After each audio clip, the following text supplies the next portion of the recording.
제6회 금산포럼, 금산의 유교문화, 금산인의 정체성과 정신적 근간을 찾아서 발표 장우 금산포럼이사 금산문화원장이십니다.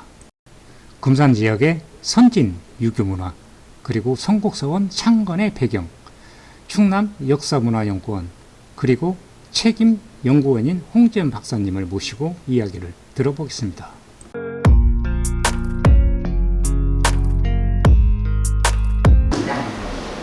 제6회 금산포럼을 시작하겠습니다.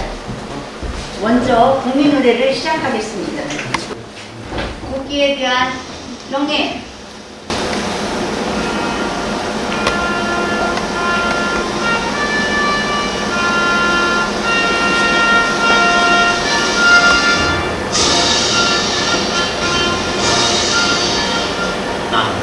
자랑스러운 태극기야. 자유롭고 정의로운 한국의 국가 영광을 충성을 다할 것을 굳게 가진다.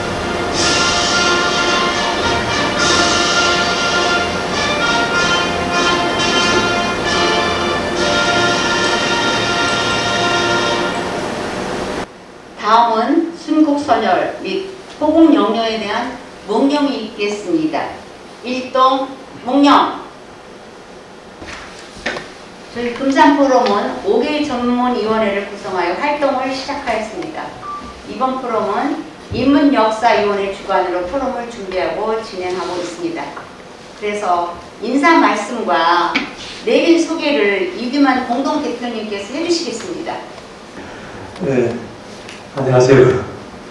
금산포럼의 인문역사위원회를 맡고 있는 이규만입니다. 오늘 인사 말씀은 사실은 우리 포럼을 이끌어주고 계시는 조윤환 이사장께서 해주셔야 마땅한데 또 저희들의 날이라고 제가 대신 섰습니다. 좀 양지해 주시기 바라고. 지난 3월에 예정됐던 포럼이었었는데 오미크론이 극성을 부리는 바람에 이렇게 두 달이나 늦춰졌습니다. 코로나도 코로나지만 가정의 달을 맞아서 다들 일정 잡기가 바쁘실 텐데도 이렇게 포럼을 위해서 많은 분들이 함께 해주셨습니다. 또 우리 인문역사위원회 여러 위원님들 많이 나오셨습니다. 저를 포함해서 11분의 위원이 계신데 잠시 좀 일어나셔서 좀 인사를 좀 함께 올렸으면 합니다.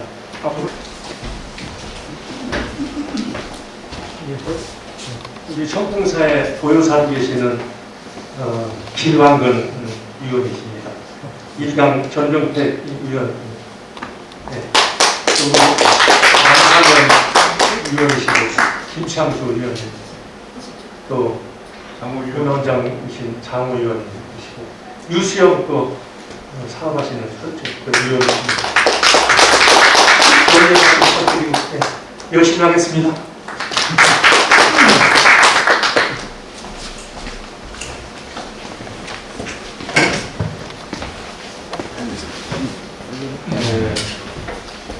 정말 우리 금산을 아끼고 사랑하는 그런 뜨거운 열정들이 모여서 금산 포럼을 만든 지 올해가 2년째입니다. 지난 첫 해에는 코로나 팬데믹의 어려움 속에서도 금산을 알아가고자 하는 노력들을 열심히 했습니다. 매달 포럼 활동과 플랫길 탐방을 통해서 금산을 알아가고자 하는 그런 노력들을 열심히 했고, 금산의 정체성이 무엇인지, 금산만의 특별함이랄까, 그런 고유함에는 어떤 것들이 있는 건지, 금산을 제대로 알아야 금산 발전의 밑그림도 또 우리 포럼의 운영 방향도 제대로 잡을 수가 있어서 그런 금산을 알아가고자 하는 노력들을 꾸준히 해왔습니다. 이런 노력들은 앞으로도 포럼이 계속되는 한은 지속되어야 한다고 생각을 합니다. 2년 차인 올해부터는 좀 더 금산 발전을 위한 구체적이고 실천적인 그런 과제들을 개발하고 또 실천해서 뭔가 가시적인 그런 성과들을 만들어 가야 할 때라고 이렇게 생각을 했습니다.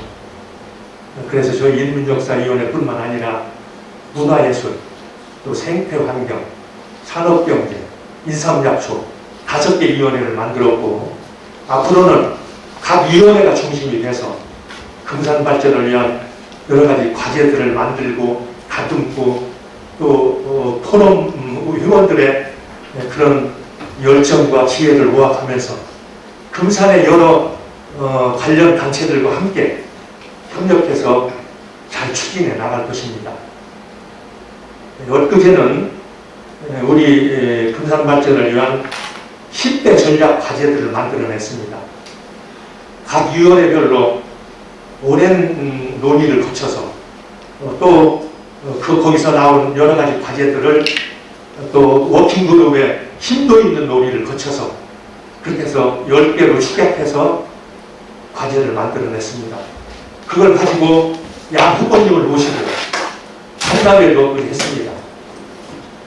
그 10개 과제에 대한 두 후보님의 이해도는 저희들보다도 훨씬 더 높았고 또 추진 의지도 강력했습니다. 또 그걸 가지고 공약에 담아내겠다고 하는 그런 약속도 받았습니다. 아무튼 잘 실천될 수 있도록 우리 포럼의 역량과 지혜를 함께 모아가도록 하겠습니다. 우리 인문역사위원회에서 추진해야 할 사업 과제는 잠시 후에 우리 장우위원장께서 세세한 보고 말씀을 드리겠습니다. 우리가 흔히들 살기 좋은 고장이라고 하는 의미는 경제적인 풍요로움만을 의미하지는 않을 겁니다. 거기에 더해서 자연이 아름다운 고장, 또 생태와 환경이 살아 숨쉬는 그런 고장, 거기에다가 역사와 문화와 전통의 가치를 담아낼 수 있는 그런 고장이 정말 살만한 고장, 살기 좋은 고장이라고 할 것입니다. 그런 품격 있는 고장 금산을 만들어 보고자 하는 것이 우리 포럼을 만든 목적입니다. 그리고 우리 포럼인들이 추구해야 할 궁극적인 가치이고 꿈이라고 저는 생각합니다. 여러 가지로 많이 부족하지만 먼 훗날 부끄럽지 않도록 우리 포럼인들의 지혜와 역량을 모아서 같이 최선을 다해서 열심히 하겠습니다. 감사합니다. 여러 가지로 감사합니다.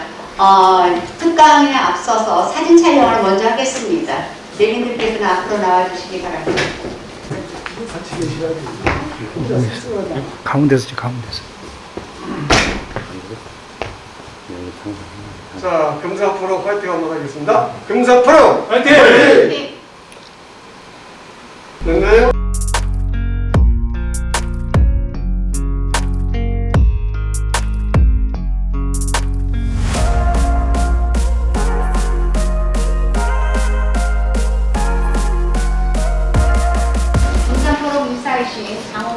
금산문화원장을 모시겠습니다. 여러분들 큰 박수로 맞이해 주시기 바랍니다.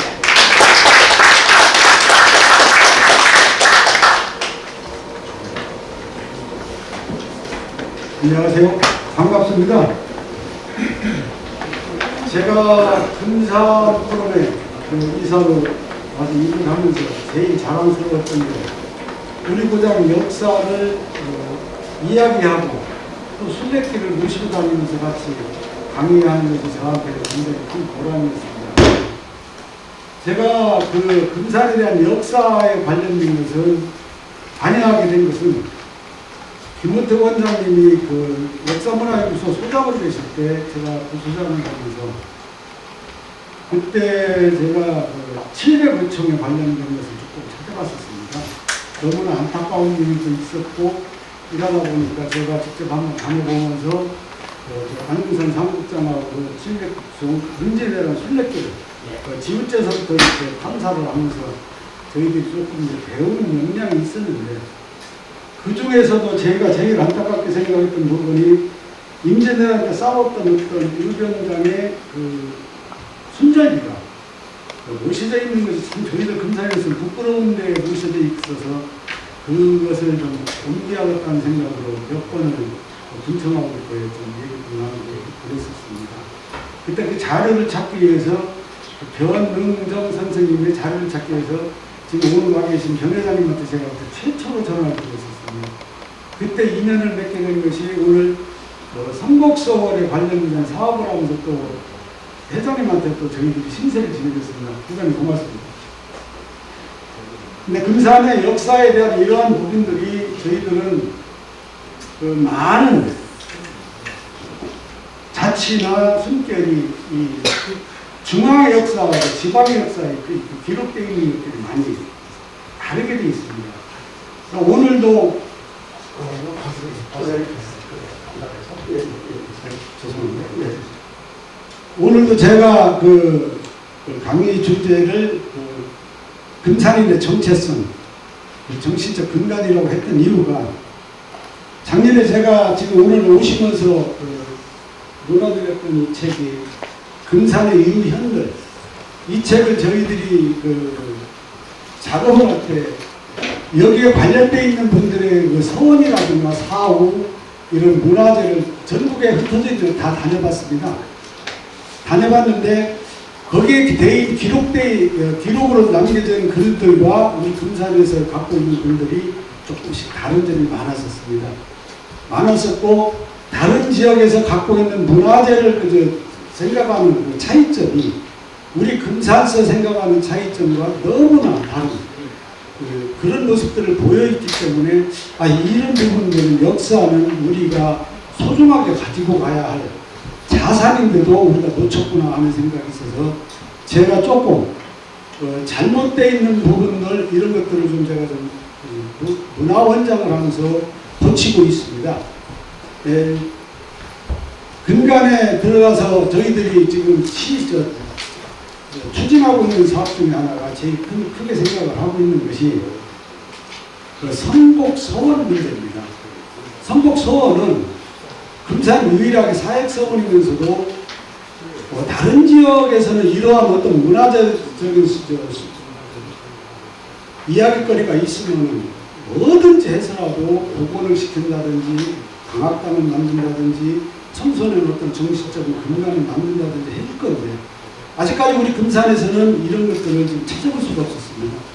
그래서 저도 작년에 12폭포 탐방을 갔을 때 조현한 청장님과 이근환 대표님한테 한번 건의를 드려갖고서 이제 추진을 하게 됐는데요. 우리 금산에서는 제일 먼저 금산을 살려야 할 수 있는 부분이 바로 이 선곡서원입니다. 이 선곡서원에 배양되어 있는 인물들을 저희들이 이제 조사를 하다 보니까 금산 분지도 그렇고 공주에 있는 역사문화원에서도 그렇고 생물연구가 좀 다릅니다. 다 다른데 제가 재미있는 사항을 하나 발견한 것이 그런 거라니 해평리 신문 중에서 저한테 주신 책이 있었어요. 그 책에 선곡서원에 대해서 잠깐 한 페이지가 설명이 되어 있는데 이 선곡서원의 김신 장군에 대한 이 프로필이 나옵니다. 근데 여기서는 생물연구가 뚜렷이 나와요. 뚜렷이 나와요. 우리 문화원서 조사했던 거하고 똑같아요. 1304년 돌아가신 날짜예요. 근데 우리 역사 문화의 지금 역사 기록에는 1274년도에 돌아가신 걸로 되어 있습니다. 며칠 전에도 제가 오늘 오시는 문재현 박사님 한테 제가 전화를 한번 상의를 한번 드린 적이 있었는데 한번 국가에서 이런 기록으로 남겨놓은 것은 변경하거나 바꿀 수가 없다는 거예요. 아무리 족보가 다시 만들어지고 하더라도 한번 남겨진 것은 그대로 가고 그 뒤에 보충으로 추가로 올릴 수 있는 부분이 있지 않는답니다.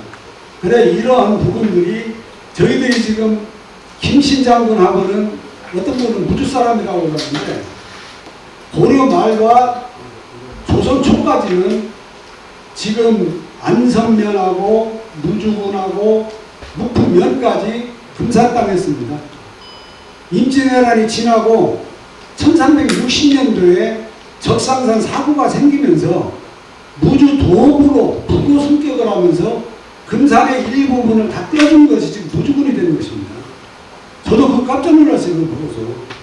근데 그런 역사를 찾고 하다 보면은 지금 무주하고 우리가 금산이 굉장히 가깝게 지냈었구나 하는 그런 부분도 있고 금강을 사이에 두고 서로 경계로 나누어졌지만은 한때는 옛날에는 한 마을이었었구나 하는 그런 것을 느끼게 됐습니다. 그러고 저희들이 금산에 살면서 제일 크게 덕본 것은 경제장군 인사일 겁니다. 인사 때문에 우리 역사가 훼손이 되고 잘 알려지지 않았습니다.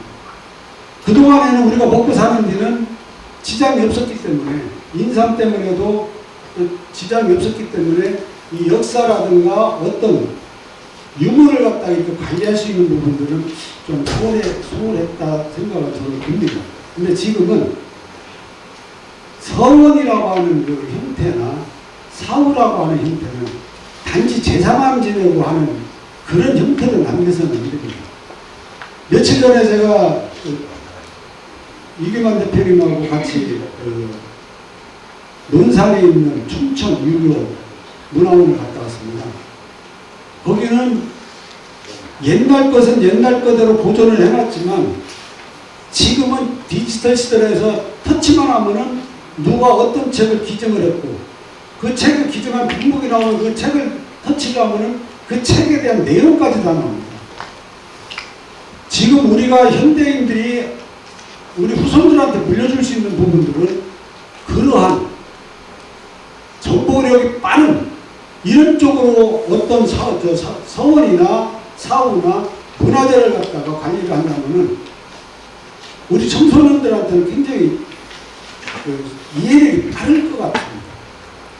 그래, 금산에서는 어떤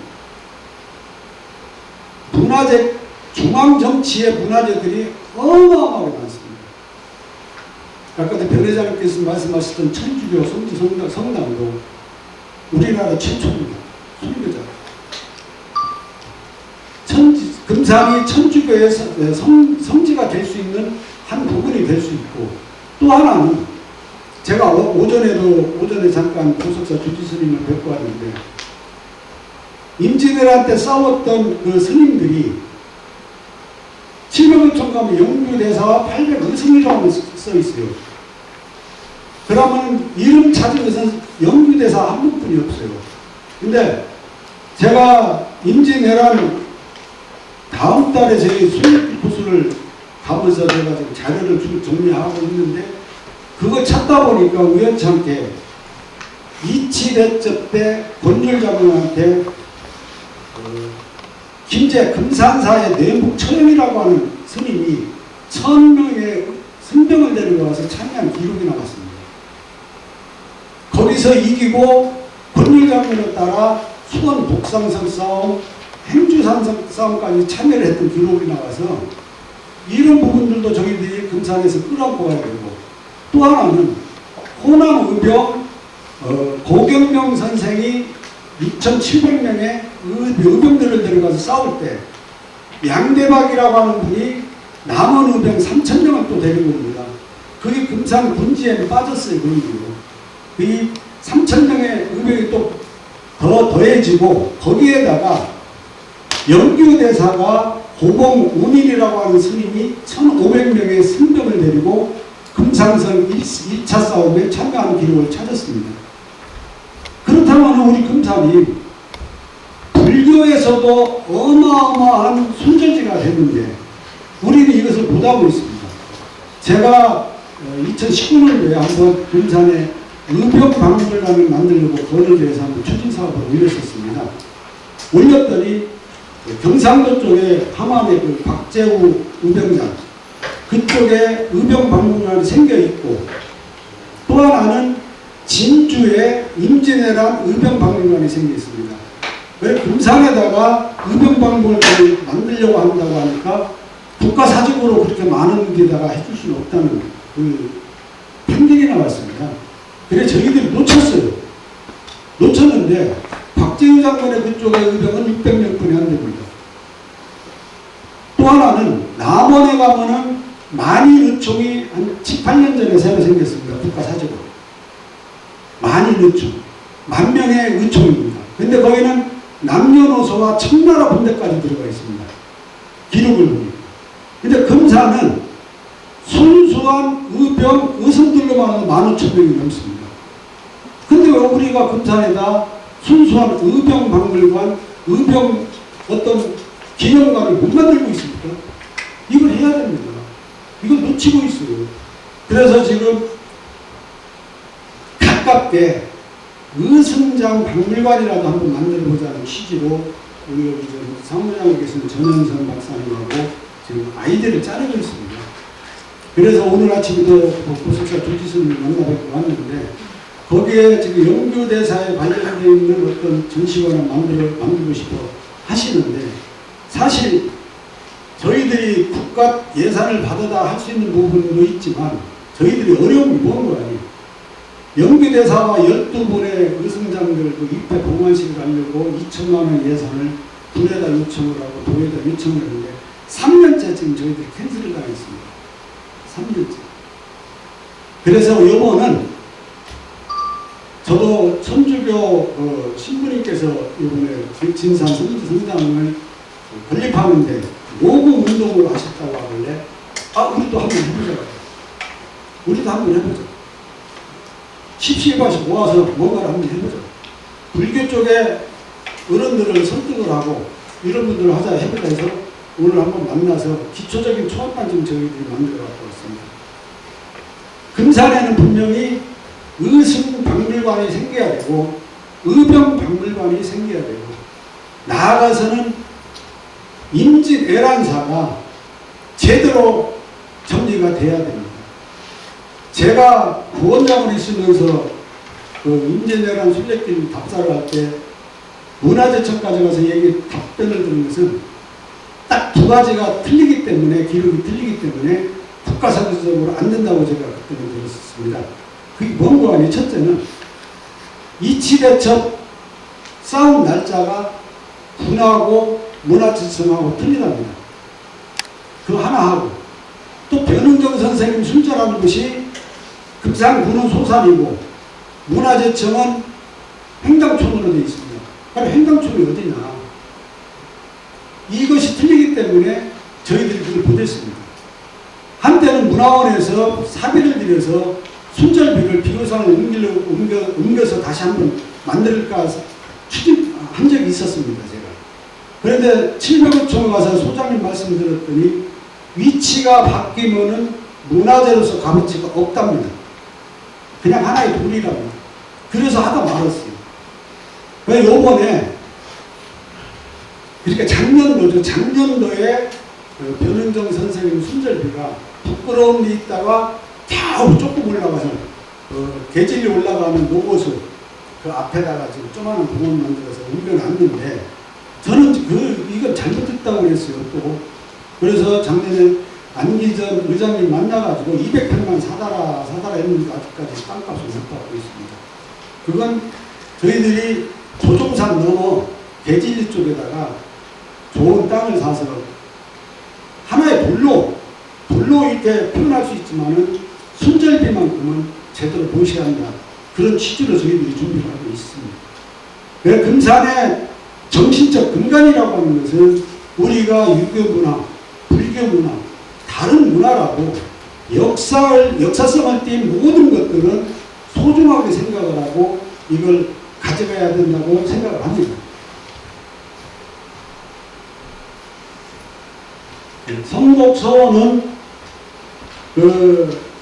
1611년도 금산 군수로 내려오신 동학 이한물 군수님께서 창건하신 서원입니다. 67년도에 금산 군수로 계셨던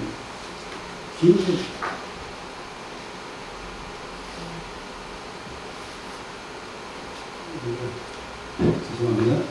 그분께서 이제 중복을 하셨는데 여기에 성곡서원이 만들어진 배경이라든가 이런 것들을 볼 때는 율정윤택 선생이 금산에 유향의 꽃을 처음으로 피우신 분이기 때문에 아닌가 생각이 듭니다. 그리고 그 율정윤택 선생과 부학 이한물 군수라는 지방으로 해가지고 이렇게 연계가 된 걸로 알고 있고 또 여기에 배양되어 있는 김신이라고 하는 장군은 원래는 고려 때 장원 급제를 하신 분입니다. 근데 어떻게 공부를 하셨는지 또 무엇을 공부를 하셨는지 여기까지는 아직 저희들이 지금 못 밝혔습니다. 근데 그건 그 금상 김씨 그 족보를 한번 들여다보고서 제가 찾으려고 지금 준비를 하고 있습니다. 그리고 저희들이 지금 그 선곡서원에 대한 그 중요한 점이라든가 이런 부분들은 대원군 때 해체는 됐지만 용광서원은 마을 주민 대표로 계시는 김수주라고 하는 할아버지가 사비를 들여서 지금 그 만드는 복원한 것이 지금 현재입니다. 그래서 용화의 상상 김씨 분들이 또 관성 6시, 옥천 6시, 제주고시 3개 성씨가 지금 관리를 하고 있는데요. 이 성곡서원도 마찬가지로 낙천자 김신장군 이분에 대한 그 자료, 이분과 그 일정 윤택 선생에 대한 부분들은 저희들이 찾아야 됩니다. 찾아서 다행히 일정 윤택 선생님은 지금 성공리 들어가는 우측에 그 신도비와 묘소가 지금 남아 있습니다. 아주 보존이 잘 되어 있고요. 그리고 또 일정 윤택 선생 아들 윤귀생, 그 고려 때그 효자비까지 내리신 분인데 그분의 묘소와 신도비도 지금 같이 있습니다. 이러한 유물이 남아 있다는 것만해도 저희들은 굉장히 소중하고, 그리고 성곡서원이라고 하는 그 주변의 그 배경은 지금 그 계산터가 있고, 그리고 그 너머로 조금만 내려가면은 이제 조종산 쪽에 옛날에는 향교가 그 백합동이 있었습니다. 백합동. 그러면은 옛날 향교, 임진왜란 때 싸웠던 그 산성, 조종산성, 이런 것들을 한데 이렇게 묶어주면은 문화 콘텐츠가 훌륭하게 살을 것 같다는 생각이 듭니다. 그리고 저희들이 지금 준비하고 있는 것은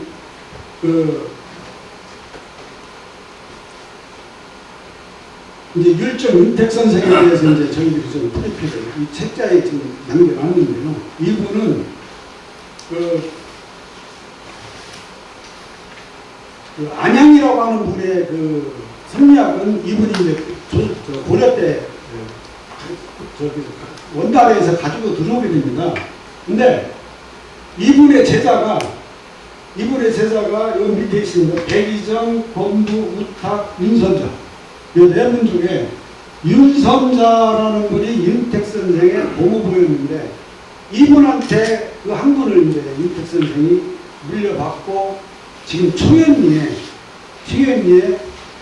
퇴직을 하고 금산에 들어오셔서 후학들을 이제 가리키는 그런 기록이 지금 남아 있습니다. 그리고 백이정이라고 하는 분이나 권부라고 하는 분들은 저분들의 제자가 충청도 호남 쪽으로서는 기후학파, 영남학파, 경상도 쪽으로는 영남학파, 그 조선조 때의 유림에 근간을 만들었던 분들이 이분들은 다 제자입니다.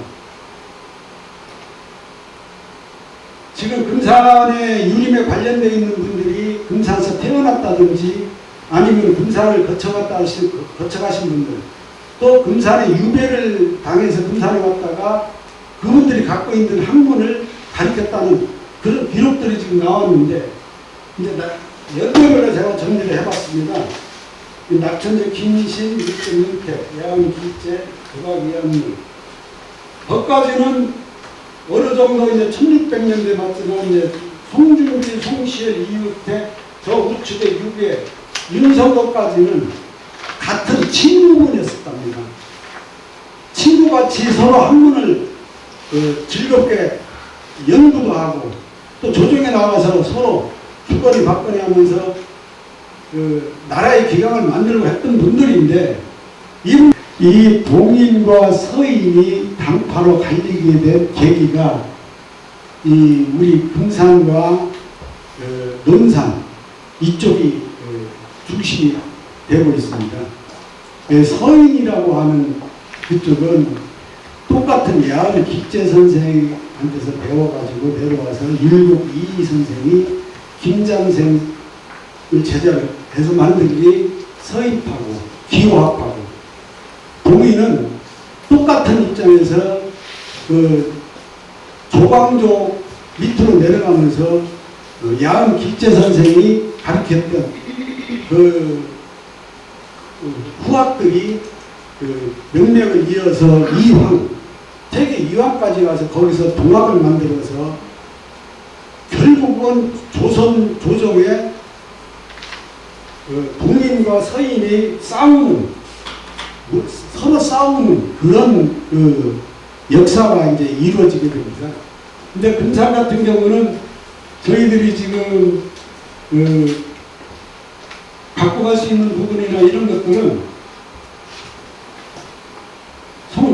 동충당 송중길 선생, 송시열 선생님, 이육태 선생님, 이게 임성우까지가 같이 김장sen 선생 밑에서 글을 배우고 김집 선생한테 글을 배우고 했던 기록들에 이제 같이 공부를 했던 분들인데, 이분들이 갖고 있었던 그 정치적 그 배경은 이제 서인으로 분류가 되고, 여기서는 이제 야은 기재 선생님한테서 이제 내려갔던 부분들이 되게 이황으로 해서 안동에서 영남 학파를 만들어서 동인이 이제 아마 이렇게 만들어지는 걸로 있습니다.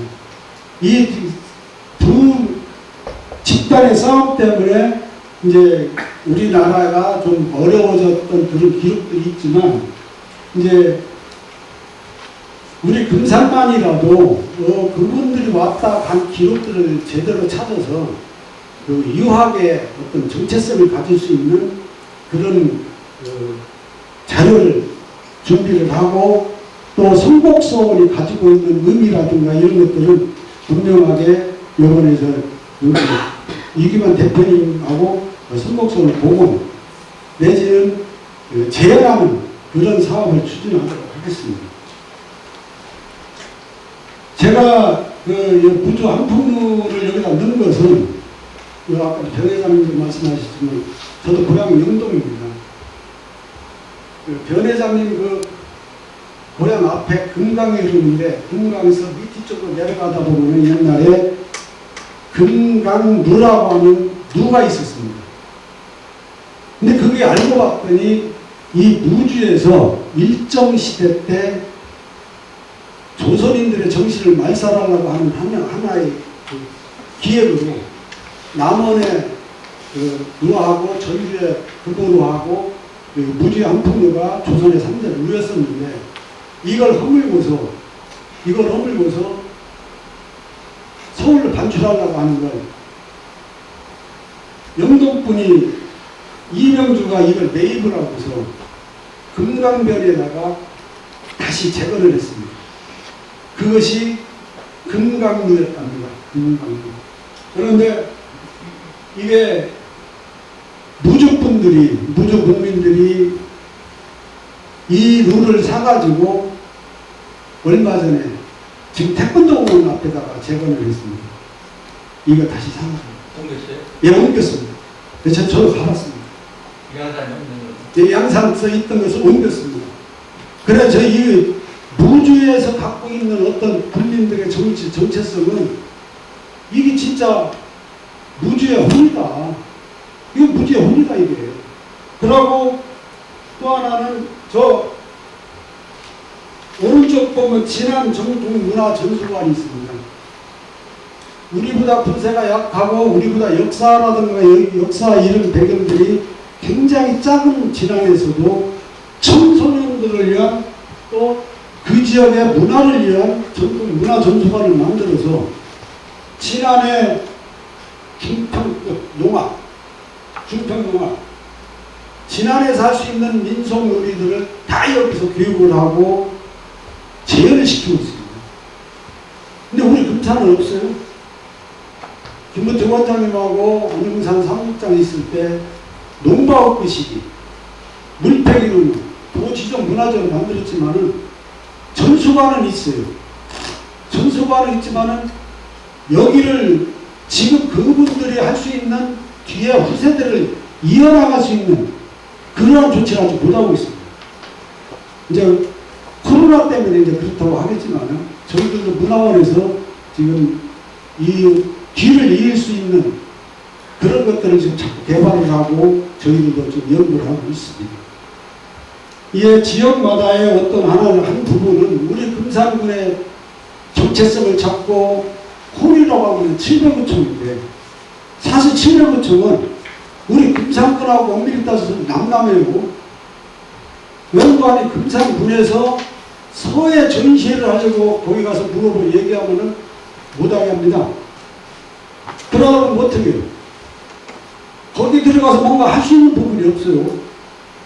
우리가 거기 들어가서 뭔가를 문화 콘텐츠로 공연을 해주고 뭔가를 하려고 해도 저분들은 중앙에서 서해 작품 받아다가 전시하고 하지 안 해줘요. 그러다 보니까 우리 금산군하고는 거리가 벌어져 있어요. 또 행정적인 차고도 옛날에는 700구청 소장 직위가 금산 군수보다 높았답니다. 높았대요, 옛날에는.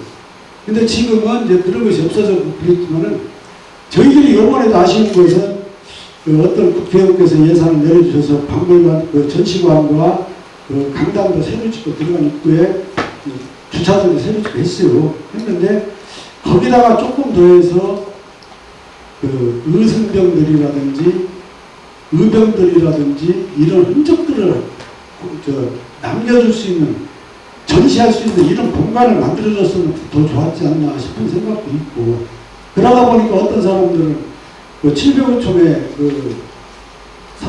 국가 사적으로 되면서 조원 산책권이 없다고 그래요.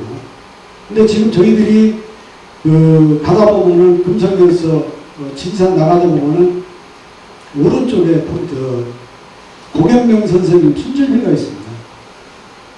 고경명 선생님 순절미가 있는데 거기도 저희들이 조금 아쉬운 게 더 큰 걸로 한번 아까도 말씀드렸던 의병박물관이라든지 의성박물관 이런 걸로 좀 한번 키워봐야겠다 싶어서 제가 광주, 장성 그 밑에까지 가갖고서 향교까지 갔다 왔습니다. 갔다 왔는데 재미있는 것을 제가 느낀 것이 뭔가 아니, 그때까지만 해도 여기 지금 700호촌 와서 이렇게 보면은 고경명 선생을 이렇게 얘기를 할 때 호남의병이라고 안 합니다. 호남의병이라고 소리가 안 해요. 그런데 거기 가서 보면은 고경명 선생은 호남의병, 조원 선생은 호서의병, 충청의병장이라고 합니다. 근데 고경명 선생이 6,800명의 의병을 한 달 내내 이렇게 모집할 수 있었던 근간이 뭔가, 저 그거 한번 놀라워서 한번 그걸 좀 한번 찾아봤어요. 찾아봤더니 거기도 이제 물론 이제 유림에 관련된 그 유학이 있습니다. 서로 학자들끼리 얘기를 하고 또 의로운 일을 하다 보니까 서로 이렇게 이제 모아서 이렇게 나올 수가 있는데, 문제가 호서 의병장의 제일 큰 어른이 양응춘이라고 하는 그 학자가 있습니다. 그분이 임진왜란 아니라 외군이 일본에서 쳐들어올 것이라고 하는 것을 미리 생각을 하셨고 병법, 전술 이런 것들을 많이 연구를 해서 자기 아들한테 그걸 알려주게 됩니다. 그러다 보니까 그 책을 보고는 우리나라 군란 때 반군은 다 피하고 도망갔는데 의병들 때문에 우리나라가 살아난 것이 몇 번 있어요. 의병들 때문에. 근데 그 의병들이 대부분이 보고는 호남 의병들이에요. 호남 의병들. 그래서 저도 요번에 고경명 선생에 대한 가족 부분을 봤습니다. 왜 그런 거 아니? 이분이 아들 둘을 데리고 임진왜란때 와서 싸우다가 큰아들은 앞서서 많다고 하다가 많이 넘어지는 바람에 중상을 입어서 뒤로 빠져서 살고, 작은 아들과 고경명 선생은 눈벌에서 이제 순절을 하는데, 그때 부상을 입었던 큰아들이 고향에 가서 몸 좀 추리고 그 다음에 9월 달이니까 지금으로 한 10월이나 11월 됐겠죠. 그때 와서 금산서 죽은 호남 의병들을 전부 다 시신을 수습에다가 전라도 와서 다 장사를 치러줍니다. 그게 고종 후예요. 고종. 근데 이분이 그 이듬해 의병을 또 일으켜갖고 진주성 싸움 가서 죽습니다. 진주성 싸움에서. 근데 제가 진주성을 가봤더니 진주 문화원하고 가서 그 사당을 가봤는데 너무나 잘 해놨어요. 진짜 잘 해놨어요. 근데 이분의 그 복수 의병을 일으켰던 스토리라든가 이런 것들을 문화원서도 찾고 이랬지만 다 잘 해놨어요. 다 잘 해놓고 그분이 고종 후 그분이 이제 돌아가시면서 해왔던 살아왔던 이런 것들을 책으로 엮었는데 그게 수평적 리더십이라고 해갖고 장구시 문중에서를 만들었더라고요. 아까도 보여드렸던 이 부분도 야음길제 조선 선비의 길을 열고 수불 일구다 이렇게 문중에서 책을 만들었는데 사실 이 책에 나오는 이 기록들이 아까도 말씀드렸지만 금산 군지에도 없는 기록이 여기 있어요. 김신 장군의 산물연도가 여기 나와요. 지금 이렇게까지 우리가 역사에 대한 것들을 찾아내고 오라는데 지금 우리는 아무것도 못하고 있었단 말이에요. 성복서원 엄청 소중해요.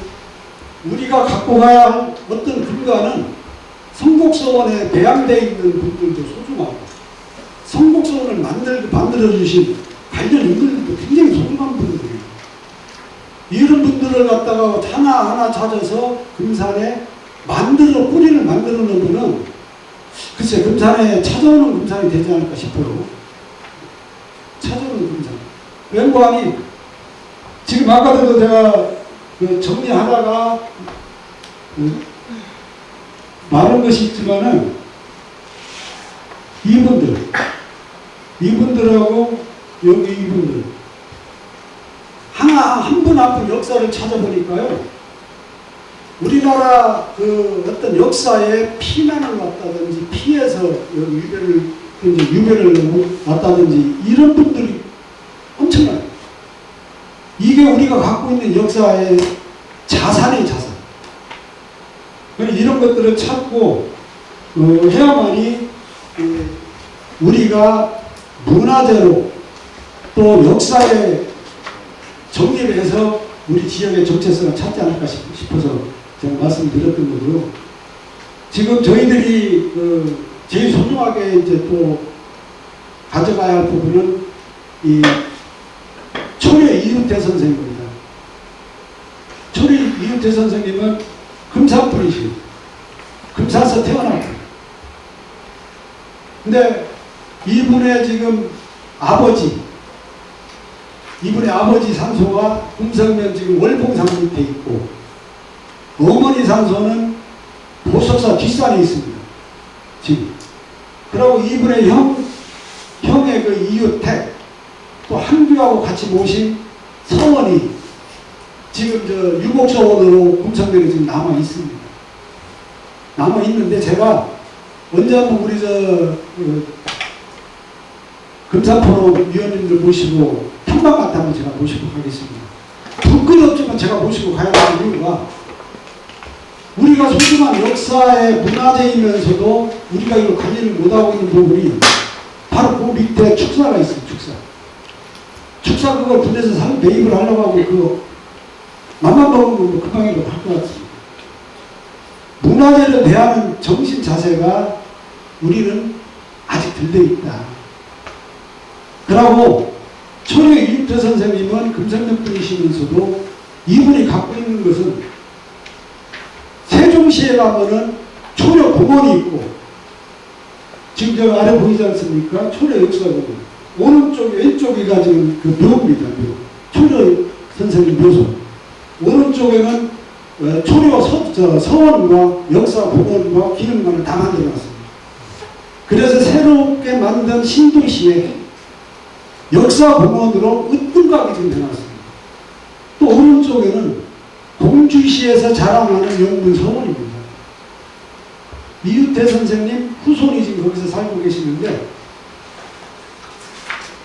아당 이성우라고 하는 선생님이 거기서 지금 살고 계시면서 철회 이유태 선생님에 대한 학문을 찾아오시는 분들은 다 강압을 하고 계십니다. 그러면 우리 금산서는 이분이 금산서 태어나고 여기서 27세가 때까지 살으시면서 학문을 이렇게는 우리는 아무것도 못하고 있습니다. 네, 이런 부분들이 이제 아쉽다는 거고, 또 하나는 이제 논산 도남서원, 논산 도남서원과 안동에 가본 축제서원이나 이런 것들이 저희들한테는 제가 한번 거기 가봤었습니다. 근데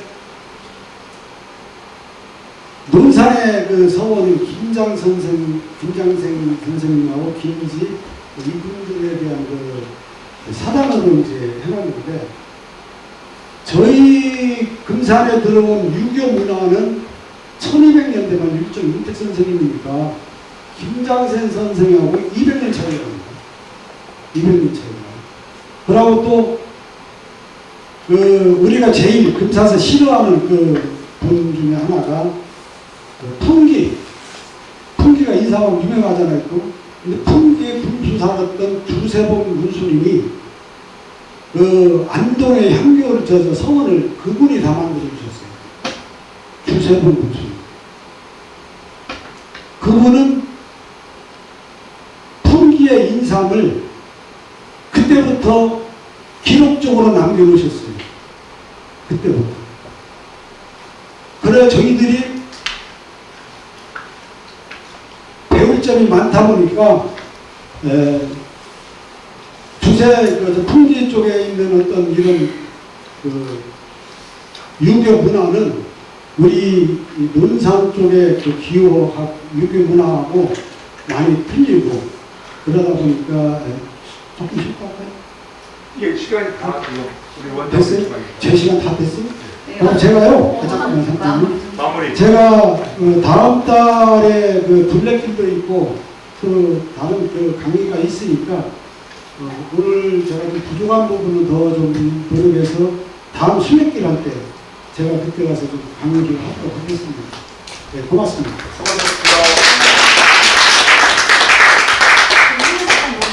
다음 특강 주제는 조선 초기 금산 지역의 선진 유교 문화와 성곡서원에 대해 충남역사문화연구원 홍대현 박사님을 모시겠습니다. 큰 박수로 맞이해 주시면 감사하겠습니다. 예, 안녕하세요. 방금 소개받은 충남역사문화연구원에서 일하는 홍재연입니다.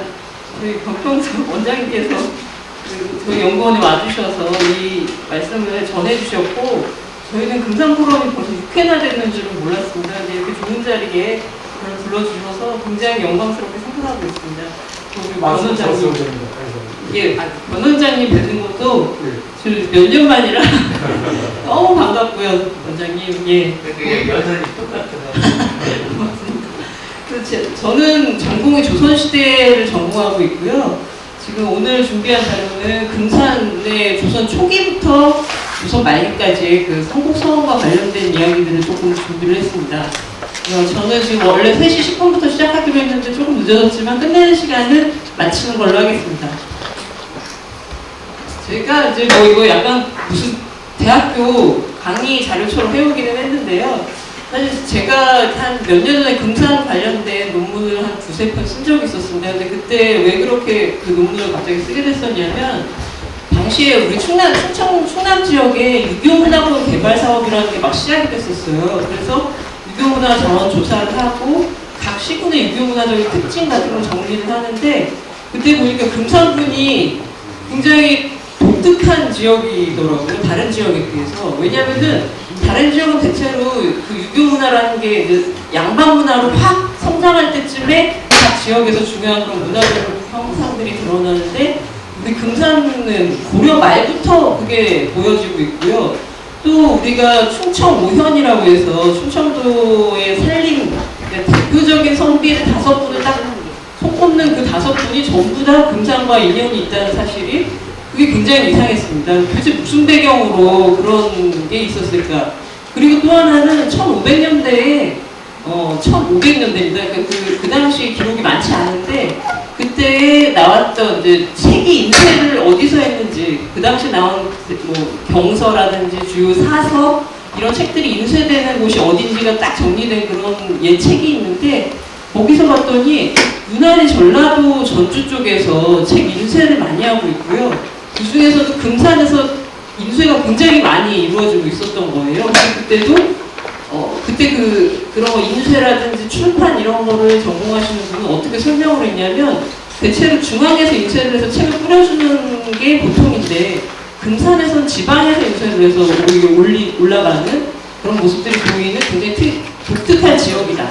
이렇게 설명을 하고 있었거든요. 그래서 제 생각에는 금산이 도대체 왜 그랬을까? 그런데 자료를 찾아보니까 이상하게 충남 지역에서는 금산이 예전에 전라도다 보니까 조선시대 연구하시는 분들이 금산을 빼놓고 딱 충청도만 연구를 하세요.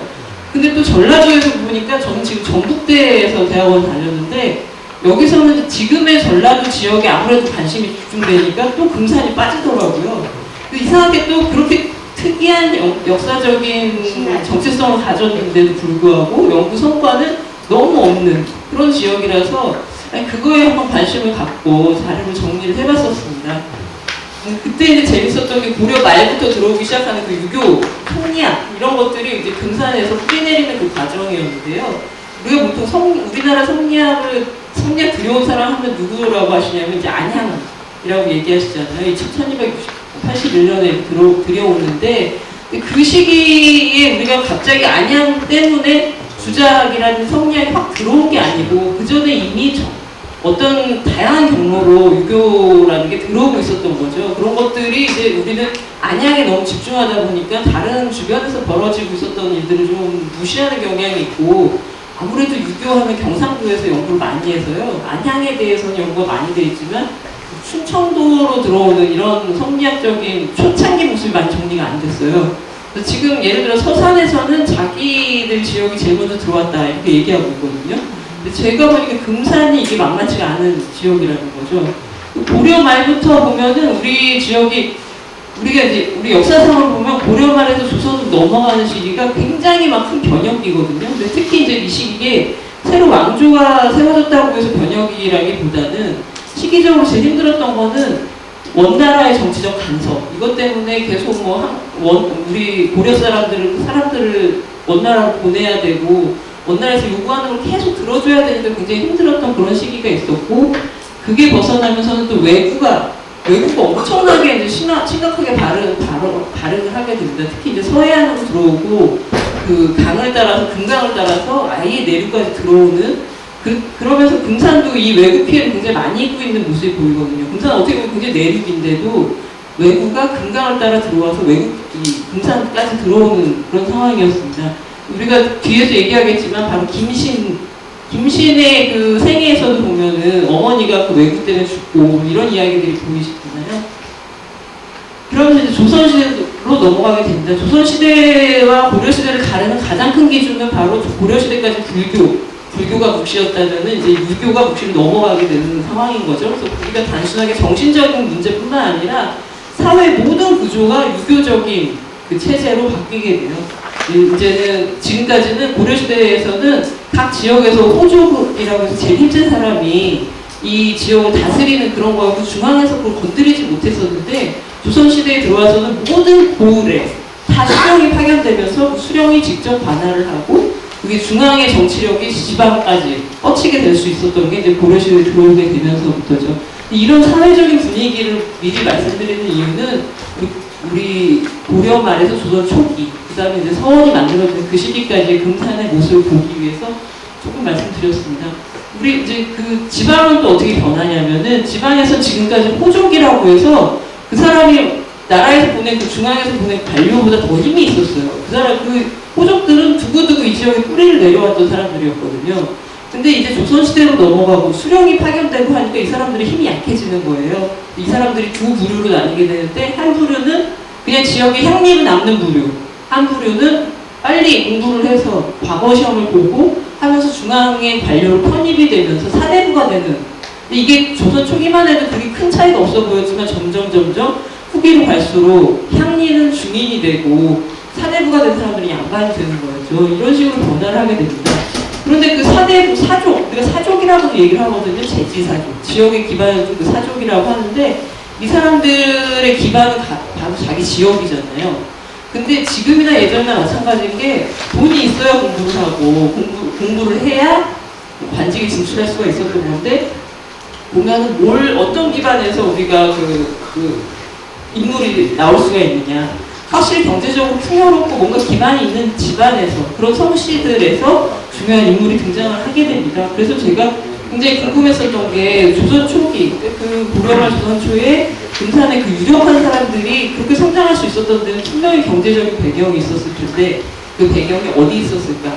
한번 지역적으로 한번 찾아봤었어요. 그래서 보니까 보시면은 우리 금산 행정 영역이 여러 번 바뀌게 돼요. 고려 말만 해도 고려 말에는 보면 진례현이라고 불렀었던 건 다 아시잖아요. 진례현에는 5개의 속현이 있었어요. 진례현이 제일 중심이고 거기 딸려있는 고을들이죠. 여기가 이 딸려있는 고을들까지는 아직 관료가 파견되지 않기 때문에 진례현에서 다 관리를 하는 거예요. 그러니까 지금으로 치면 금산에 딸려있는 5개의 시군이 있는 거죠.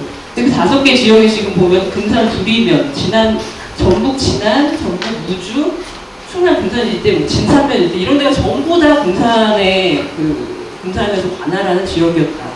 이런 기반을 가지고 있었다는 거고요.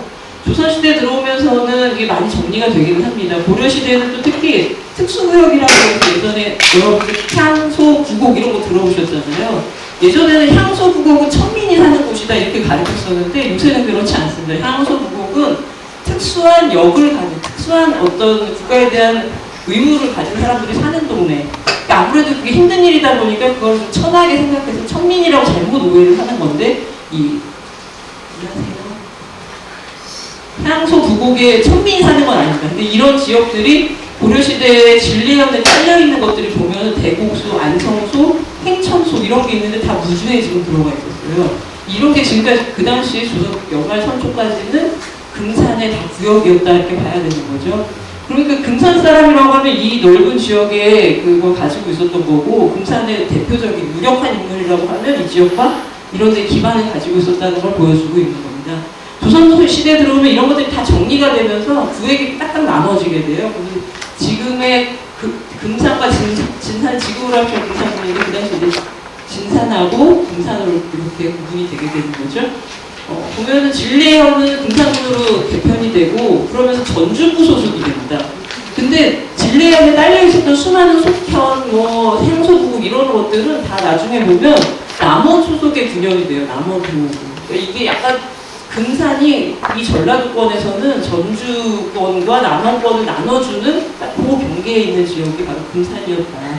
이렇게 확인이 되고 봅니다. 그래서 옛날 사람들이 금산에 대해서 어떻게 얘기를 했는지 한번 찾아봤어요. 이규보, 유명한 분이죠. 이규보라는 분은 진례현으로 내가 가는 길에 보니까 산이 너무 높고 들어갈수록 점점 깊숙해져서 마치 딴 나라의 멀경을 보는 듯 했다.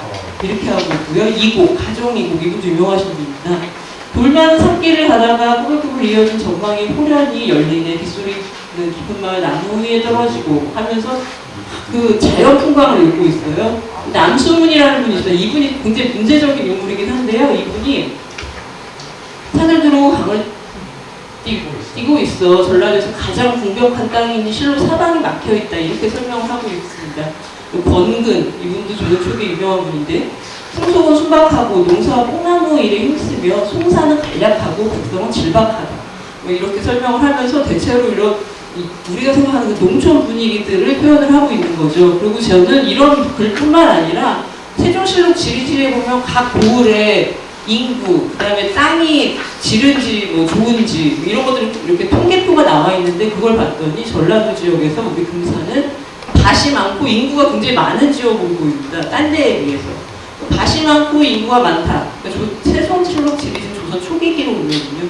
조선 초기에는 그런 데에 사람 살기 좋았던 거예요. 밭이 많아.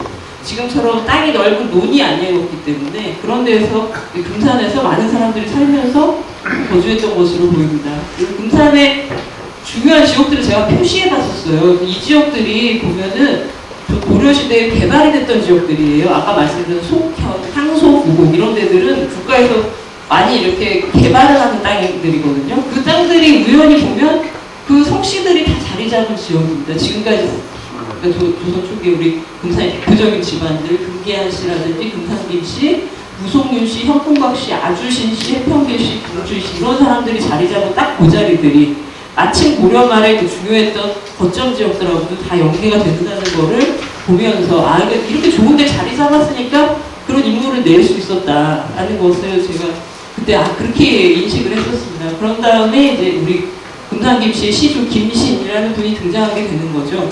최근에는 지금 금산김씨라고 부르고 계신지 모르겠는데요. 저희가 2000년대 초반에 조사할 때는 다 상상김씨로 이렇게 바뀌어져 있더라고요. 상상김씨 문서에서 봤더니 다 금산김씨 자료였었고요. 그 금산김씨에 대해서 말씀드리면 이렇게 자기 지역을 본관으로 갖고 있는 성씨들이 있습니다. 근데 대체로 조선 초기만 해도 그 지역을 본관으로 하는 성씨가 많았는데 점점 그 본관들이 다 없어지거든요. 근데 금산김씨는 끝까지 금산김씨를 받는다는 거는 그만큼 여기에 굉장히 세력이 있고 여기에 기반이 있는 성씨라는 걸 보여주는 거죠. 금산김씨 집안에서 내려오는 금산김씨 세보 이 자료를 보면은 김씨는 부리사람이고 안성소에서 태어났다. 뭐 이렇게 기록이 돼 있고요.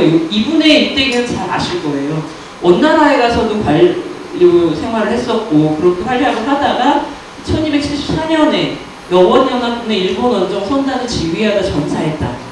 지금 이 문제가 아까도 원장님 말씀하셨었는데 생물련에서 이제 몰련이 잘못됐다라고 다들 얘기하고 계시거든요. 근데 제가 그 얘기를 듣고 다 찾아봤는데 아까 제가 문제적 인물이라고 했던 그 남순문이라는 사람 기록 딱 하나밖에 없어요. 나머지는 다 익사했다고 나오거든요. 심지어 이제 고려사에도 익사했다고 나오고 고려사 열전에도 또 나오고 김신과 전혀 관련 없는 다른 사람에 대한 기록 안에서도 또 그 익사한 얘기가 또 나옵니다. 예를 들어서 그 어떤 기록이 있냐면 김신의 장인이 있었어요. 왕연이라는 사람이. 이 왕연이라는 사람이 조금 세력이 약해서 조금 더 센 왕혜라는 사람한테 자기 노비를 다 뺏긴 적이 있었어요. 근데 김신의 사위로 들어오면서 사위인 김신이 그 노비를 다 다시 되찾아 주거든요. 그런데 김신이 익사에서 죽자마자 다시 왕혜가 또 뺏어가는 그 기록이, 그 사건이 기록이 남아있습니다. 그러니까 확실히 고려시대 기록이 이미 익사했다고 나오기 때문에 저희는 익사한 게 맞다고 생각을 하는데 다만 이 남순문이라는 사람의 기록에 보면 김신이 고향으로 돌아왔을 때에 귀향이라는 말이 나와요. 고향으로 돌아왔을 때에 그 금산의 그 행정적인 그걸 올려주는, 승격시켜줬다 이렇게 나오거든요. 그거 하나 빼고 집안 기록, 고려사 모든 데에는 다 익사했다고 나오고 있습니다. 익사했다고 하는 게 지금 예. 원나라 대통령이 죽었다. 영원 14년에 죽었다. 그렇죠. 1274년에 영홍연합군, 그러니까 여원연합군이 일본을 정벌하러 갔을 때에 그때 이제 다 죽어요. 그때 막 15,000명씩 죽는데 그 대표적으로 죽은 인물 중에는 그걸 선구에서 지휘했었던 사람이 이름이 나오는 거죠. 거기에 이제 김신이 등장하게 됩니다. 뭐 그런 기록들이 있기 때문에 이게 올련이 지금 정확하게 제가 뭐 그때 돌아가셨다라고 말할지 모르고 왜냐면 논란이 있으니까. 근데 어쨌든 사료에는 그렇게 기록이 되어 있습니다. 근데 김신이 우리 금산에 남긴 자취가 굉장히 많아요. 뭐 지금 신내리 저기 다 제가 정리하는데 제천대, 참정야, 황풍정, 양몽대 뭐 이런 것들이 다 그 김신과 관련된 그런 유적들이고요. 그 금산은 남일면, 불이면 그리고 그렇게 따지면 금산은 거의 반 이상이 들어가는 거고 무주 일대가 대체로 다 이 금산김씨 집안의 터전이었을 것이다 이렇게 보고 있습니다. 왜냐하면 공신이었죠. 이 사람 때문에 지역이 또 승격되죠. 이런 걸 보면 엄청난 재산을 받았을 거라고 보거든요. 근데 이런 집안의 경제적인 기반이 결국은 조선 초 성리학 지식인들이 모일 수 있는 환경을 제공해줬던 거죠. 그러니까 금산김씨 집안 사위로 들어오는 사람들 이런 성씨들이 계속해서 이 금산의 중요한 성씨로 들어가게 됩니다. 이게 이제 영웅연합군 전투했던 거를 지금 우리나라라든지 중국은 그 역사에 별로 관심이 없거든요. 근데 일본은 관심이 엄청 많아요. 그래서 연구도 많이 됐고 또 그 시기 좀 지나서는 이런 그림도 만들어지고 하거든요. 이제 조선 초기의 성리학자 금산이라는 주제인데요. 왜 그렇게 많은지 김신을 시작으로 해서 수많은 사람들이 조선 초기에 우리 금산의 털을 잡고 유교 문화를 받아들이는 게 보이거든요.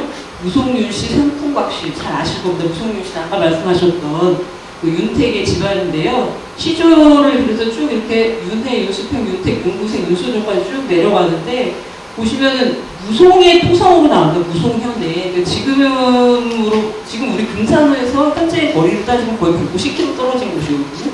여기에 호장이었다고 나와요.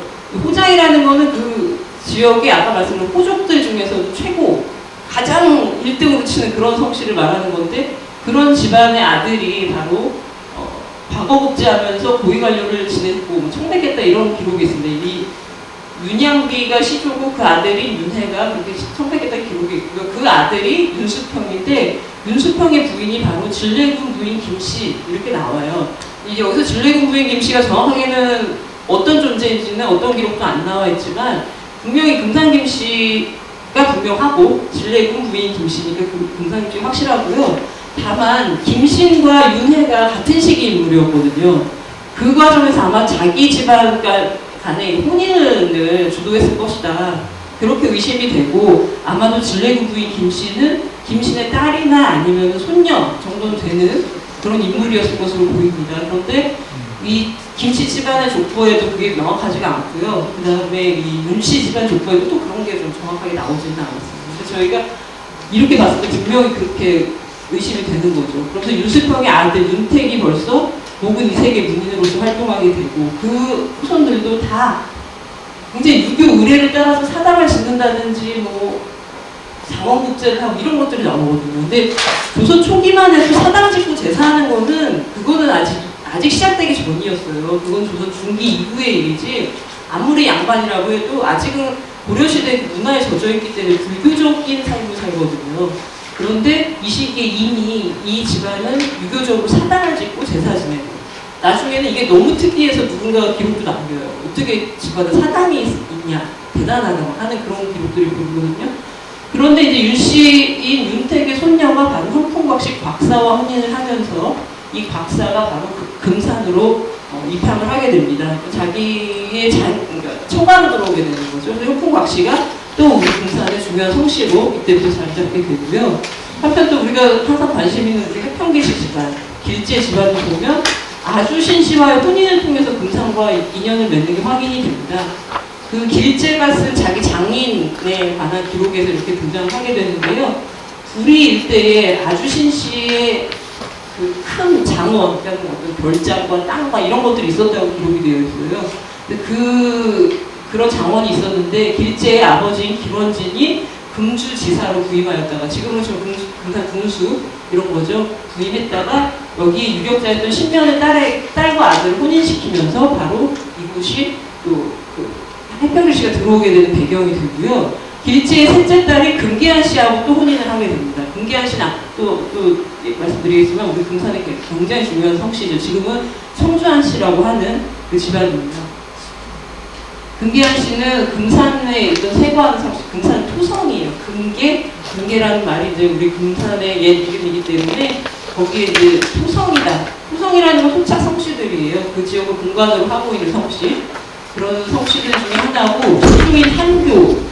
이 이분도 마찬가지로 보면 이 활동상을 보면 완전히 그 홍양을 받아들이는 신진사대부의 그런 활동을 보이거든요. 그래서 이 집안이 해평계시 경주시 등과 혼인을 하면서 완전히 이 금산 지역의 신진사대부의 네트워크가 딱 구성이 되는 그런 모습들이 확인됩니다. 그러니까 조선 초기에 이 성씨들이 다 서로 통혼하면서 일종의 하나의 서클이 만들어지는 거죠. 그러니까 조선 초기에 이제 그런 유력한 성씨들이 있었는데 그 성씨가 계속 끝까지 거주하지는 않아요. 왜냐면 후손들은 또 딴 데로 떠나기도 하고 아까 본 것처럼 사위로서 그래서 들어오잖아요. 금산김씨나 뭐 이런 사람들이 다른 지역 사위로 가서 그 동네에도 털을 잡을 수가 있기 때문에 1400년대까지는 되게 중요했던 이런 집안들이 점점 좀 약해지고 이 집안과 혼인해서 들어오는 집안들이 또 세력을 갖게 되고 이런 모습들을 어느 지역이나 마찬가지인데 우리 금산에서도 그런 내용들이 확인됩니다. 그래서 이렇게 초기에 금산김씨, 금계한씨, 아주신씨 이런 집안들하고 혼인을 통해서 들어온 해평길씨, 경주이씨, 현풍곽씨 이런 집안들이 바로 처가나 외가의 경제력을 상속받아서 그 집안의 또 그 경제적 기반을 갖게 되면서 활동하게 되는 거죠. 그래서 아까 말씀드렸던 그 많은 사람들이 하나같이 보면 유교적인 삶을 사는 게 되게 특이하다는 기록들이 계속 나와요. 왜냐하면 조선 초기에 각 다른 지역의 주요 인물들한테는 그런 게 그렇게 뭔가 중요한 기록으로 안 보이거든요. 근데 우리 금산의 인물들한테는 그런 것들이 유난히 드러나는 걸로 기록이 되어 있습니다. 보면은 가정집, 가정 이곡의 그 문집이 가정집인데 이게 벌써 1300년대 말에 아직 조선이 건국되기 전에 금산에서 그게 인쇄가 돼요. 그래서 그런 것들 보면 여기가 굉장히 중요한 곳이죠. 아까도 말씀드린 것처럼 백문보가 윤씨 분묘기라는 걸 썼는데 분묘의 사당이 있는 사실을 논하지 않을 수가 없다 하면서 이거 굉장히 보기 드문 그런 사례다 이렇게 그런 글을 남기기도 했습니다. 특히 뭐 모근이색, 야은길제 뭐 이런 사람들 조선 초기에 우리가 대표적으로 생리학자라고 하고 손꼽는 이런 사람들이 다 이 우리 금산에서 활동하는 것들이 보이고요. 뭐 3년상을 치른다든지 이런 것도 유교적으로 대표적인 거거든요. 이런 게 참 흔치 않은 거죠. 특히 또 김신 같은 경우는 사후를 세우거든요. 사후 이름이 정확하지는 않습니다. 사후를 다만 황제가 칙명을 내려서 세우라고 했다라는 기록 때문에 그냥 저희 생각에는 뭐 칙명사 이렇게 부를 수도 있을 것 같아요. 그래서 어쨌든 완전 조선 초기에 거의 고려 말이죠. 그럴 때 사후를 세웠다? 이거는 정말 아마 국내에서 보기 드문 그런 사례일 겁니다. 나중에는 결국 이게 기반이 돼서 성곡서원이 세워지는 걸로 보이거든요. 특히 그 김신의 사후를 짓고 그 안에서 지냈던 제사, 중삭제라는 그런 제사가 있는데 이거는 주자가래에서 가장 중요하게 생각하는 그런 제사예요. 이런 제사가 벌써 이루어지고 있었던 거거든요.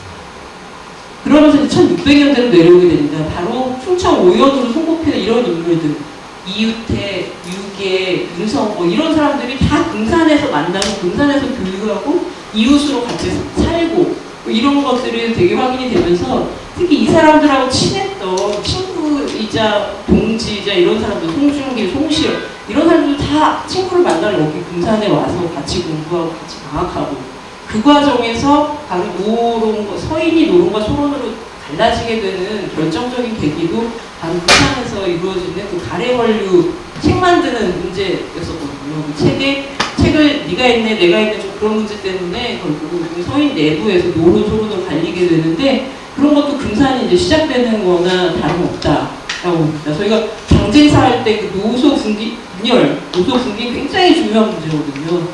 거기에 단초를 제공한 것도 이제 금산에서 벌어졌던 사건이었던 거죠.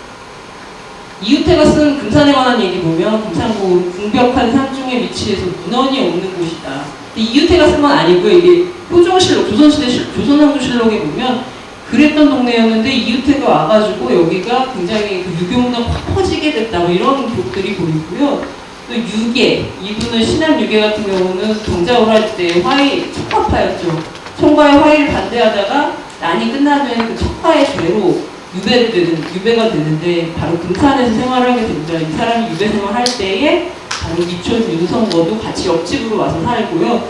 윤성거의 아들이었던 명제 윤증은 자기가 금산에서 살면서 그 신안 유계에서 공부했었던 그런 기록들을 남깁니다. 금산에서 지냈던 그런 기록들을 다 남기고 있거든요. 이렇게 유교문화 완전히 부흥하는 아주 거점 지역이 되면서 서원과 사후가 막 생기게 됩니다. 그런데 대체로 1600년대부터 1700년대까지 세워지게 되는데요. 굉장히 많이 세워졌어요. 지금 예를 들어 홍주나 공주 굉장히 큰 고을이에요. 거기는 목사가 파견되는 우리 충청권에서 대표적으로 청주, 공주, 홍주, 충주 이런 게 큰 고을인데 거기에 홍주나 공주에 이렇게 서원이 많지는 않습니다. 금산에만, 이건 진산도 아니고 금산에만 이렇게 많은 서원이 세워지고 있는 것들이 확인이 되고 그 주요 인물들 보면 아까 말씀드렸던 등장인물들이 다 이렇게 제한인물로 보여지게 됩니다. 근데 서원이라는 거는 예전에 조선시대에는 그냥 우리가 제사만 지내는 공간이 아니었어요. 서원은 제사를 지내면서 교육을 시키면서 또 그 안에서 언론이 만들어지는 그런 공간이었거든요. 그렇다 보니까 서원 자체가 굉장히 정치적인 색깔을 띠게 됩니다. 예를 들어 오늘날 우리가 서원을 짓는다고 할 때에 이쪽 서원에서는 김대중을 제향하고 저쪽 서원에서 박정희를 제향한다. 그럼 딱 색깔이 나오잖아요. 조선 시대에도 마찬가지로 그런 색깔을 가지고 있었던 거죠. 제향인물만 보면 그 서원의 색깔을 알 수 있어요. 이게 노론인지 소론인지 남인인지 북인인지 그런 걸 보면서 확인할 수 있는데 우리 금산은 대표적인 성곡서원 같은 경우는 아직 당색이 전혀 없는 인물들이 딱 제한이 되거든요. 세워지는 시기도 아직 당장이 시작되기 전에 세워집니다. 근데 저희가 나중에 이 성북서원의 운영을 쭉 한번 보면은 결국은 노론이 들어오게 돼가지고 성북서원이 노론에 의해서 이게 운영이 되는 모습들이 보여집니다. 그리고 이 보통 한 고을에 노론계 서원이 하나 있으면 대체로 다 노론이에요. 근데 우리 금산은 노론계 서원, 소론계 서원이 같이 공존하는 그런 지역이거든요. 그것도 참 특징 중에 하나입니다. 금산의 그 서원 사회의 권력실을 제가 그냥 이렇게 한 옆으로 쭉 봤는데요. 그래서 서원이 그렇게 정치적이기 때문에 서원을 아무 때나 세우고 아무 때나 사익을 받을 수가 없습니다. 딱 그 정치적으로 괜찮을 때에 들어가서 받아야 되고 창건을 받아야 돼요. 지금 만약에 국민의힘이 여당이다 할 때 내가 만약 김대중 서원을 만들고 여기다가 뭐 해주세요 해주진 않잖아요. 그러니까 지금 예전에 똑같이 지금 중앙 정계의 당색이 어떻게 변하느냐에 따라서 이제 서원도 거기에 맞게 세워지는 거죠. 그리고 그때 얼른 이제 사익 신청을 해가지고 받아내고 그게 서로 안 맞을 때는 아무리 신청해도 어렵고 오히려 이제 철폐된다거나 이런 일이 벌어질 수 있거든요. 그래서 제가 정리한 것도 저 빨간색이 바로 딱 정치적으로 서인이 집권했던 시기, 노론이 집권했던 시기 이렇게 표시하면서 그 사이에 벌어지는 우리 금산 지역의 뭐 서원, 사후가 어떻게 생기고 하는 것들을 쭉 한번 정리를 해봤습니다. 근데 어쨌든 성북서원은 1613년에 세워지면서 그때는 긴신의 사당 아까 말씀드린 치권사, 칙명사라고 해서 그 사후를 바탕으로 그 자리가 이제 성북리라고 하기 때문에 거기에 세워졌다고 생각이 듭니다. 그러니까 지금도 성북서원은 없었지만 그 성터 자체는 성북서원만 보면 안 되고 더 위에 가면은 더 고려 말까지 올라갈 수 있는 그런 중요한 자리라는 거죠. 그 이후에 성북서원이 창건되고 계속 여러 가지 서원들이 창건되면서 서인이 집권하면서 성북서원과 종용사가 사익이 됩니다. 사익이라는 건 국가에서 나라에서 그 인정해주는 서원이에요. 그래가지고 사익서원이 되면 나라에서 노비도 주고 땅도 주고 그거 굉장히 인정해주는 서원이거든요. 그래서 전국적으로 사익서원이 많지 않습니다. 보통 한국으로 사익서원 한 개 있기도 힘든데 어쨌든 이게 두 개가 사익이 돼요. 근데 서인이 집권하자마자 바로 된 거를 보면은 바로 여기가 서인계 사족들이 살고 있었던 것을 알 수 있고 이게 서인이 아직 노론과 소론을 분리되기 전이니까요. 이런 모습들이 확인이 되고요. 아직 서인이 노론소론 분리되기 전이기 때문에 윤성거를 제안한 산천제 서원도 창건이 됩니다. 윤성거는 소론이거든요. 소론의 서원이 아직 노소가 갈리기 전에 금산에 세워지게 되는 거죠. 근데 이제 노소 분기 1294년에 노론과 소론으로 찢어지게 되면서부터는 이 서원의 그 창건, 사액 이런 것들이 큰 영향을 받게 됩니다. 그리고 이 시기쯤에 우리가 참 특이한 점 중에 하나는 금산에 1705년부터 1715년까지 한 10여 년 동안 금산향교, 금산 관아, 금산의 창고, 금산의 무슨 중요한 인물에 대한 기념 비석 이런 것들이 다 중수되고 중건되고 이 일들이 이 시기에 막 집중적으로 이루어지거든요. 왜 이 시기에 이렇게 심하게 많은 일들이 벌어지고 있는지에 대해서는 어떻게 설명은 하기는 어렵지만 저희가 볼 때는 관리랑 사족이랑 향리들이 다 한 팀이 된 거죠. 그래서 그 시기가 있었던 것 같아요.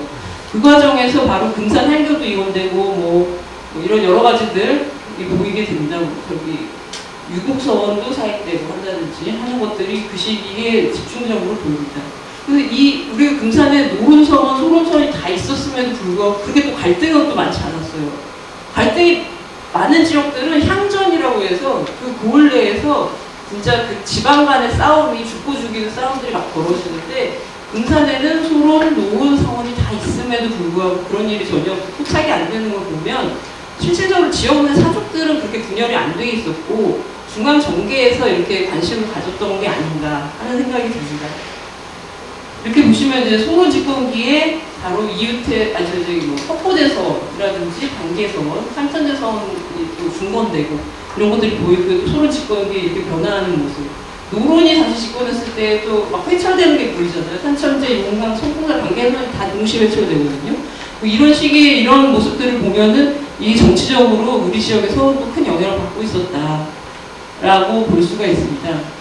1871년 사이에 서원 철폐령이 내려지면서 전국의 47개 서원만 남기고 다 철폐될 때에 우리 지역 서원도 대부분 철폐됩니다. 지금 우리가 서원 철폐라고 할 때는 그냥 문 닫는다 생각만 하시면 안 되고요. 그 당시에 서원 철폐가 된다는 거는 건물 다 때려 부수고 그냥 다 없애버린 거, 위패만 어디로 옮긴다든지 땅에 내안에서 묻는다든지 하는 거고 다 그냥 없애버리는 거, 정말로. 근데 그 조선시대에 보니까요, 서울에서 그 명령이 떨어지면은 제일 영향받는 게 충청권서부터 이제 내려가는 거예요. 충청도라든지 전라도 북부 지역에서는 철폐된 서원들은 진짜 아예 흔적도 안 남은 데들이 대부분인데, 경상도, 전라남도까지는 약간 영향이 많이 깊이 미치지 않았었나 봐요. 철폐된 서원임에도 불구하고 건물이 남아있는 데가 굉장히 많거든요. 근데 지금도 우리가 경상도라든지 전라도 가면은 그런 옛 건물들 볼 게 많은데, 지금 전라북도랑 충청도 지역은 그런 옛 건물이 없습니다. 다 철폐할 때 그냥 다 때려 부셔가지고 그런 게 없어진 상태입니다. 금산 성곡서원이 이렇게 고지도에도 딱 표시가 되어 있어요. 워낙 중요한 서원이기 때문에 굉장히 표시가 되어 있고요. 그 서원을 보면은 1613년에부터 군수 이한물이 주도하면서 창건되는 모습, 온갖 이렇게 쭉 기록을 쭉 보면은 어떤 사람들이 이 서원에 관심을 많이 가졌는지 알 수 있어요. 그리고 여기 제향된 인물의 후손들이 서원을 장악했던 게 아니라 외부인들이 계속해서 이 서원을 가지고 운영에 참여한다든지 아니면 사익을 내려주기 위해 애를 쓴다든지 하는 것들이 후손들이 아닌 다른 사람들에 의해서 진행됐다. 그것도 이제 특이한 점 중에 하나입니다. 그래서 결국은 성곡서원이 노론화 되었던 것으로 보입니다. 노론이 계속 집중적으로 지원해주고 그거를 후원하고 했었거든요. 그런 서원으로 변화했다는 게 보이고요. 특히 성곡서원이 사입됐을 때 동춘당 송춘길이 글씨를 써주고 이유태가 학교와 원규, 그 서원에서 지켜야 될 규칙 같은 것들을 이분들이 지어준 걸 보면은 그게 확실히 티가 나고요. 여기는 이쪽 좌측에 있는 거요? 예. 어디서 이 복사하고요? 원전이 어디? 이거 아마 여지도서인 것 같습니다. 아, 이렇게 여기 문을 예. 그럼 이렇게 성곡서원은 굉장히 많은 기록이 남아있어요. 아, 그래요? 조선시대 서원과 관련된 모든 기록에는 다 등장합니다. 왜냐면 제가 정주 때까지 충청권에서 만들어진 서원만 봤는데 한 100개 정도 되거든요. 전라도까지 다 포함해서 맞는데 거기에 이제 성곡서원 전부 다 포함되고 있습니다. 그래서 보면 김신, 윤택, 길재 이런 분들은 당색하고 아무 상관이 없는 사람들이거든요. 근데 이런 사람들은 결국 금산의 상징적인 존재로 인식이 되면서 노론이 이 사람들을 딱 잡는 거죠.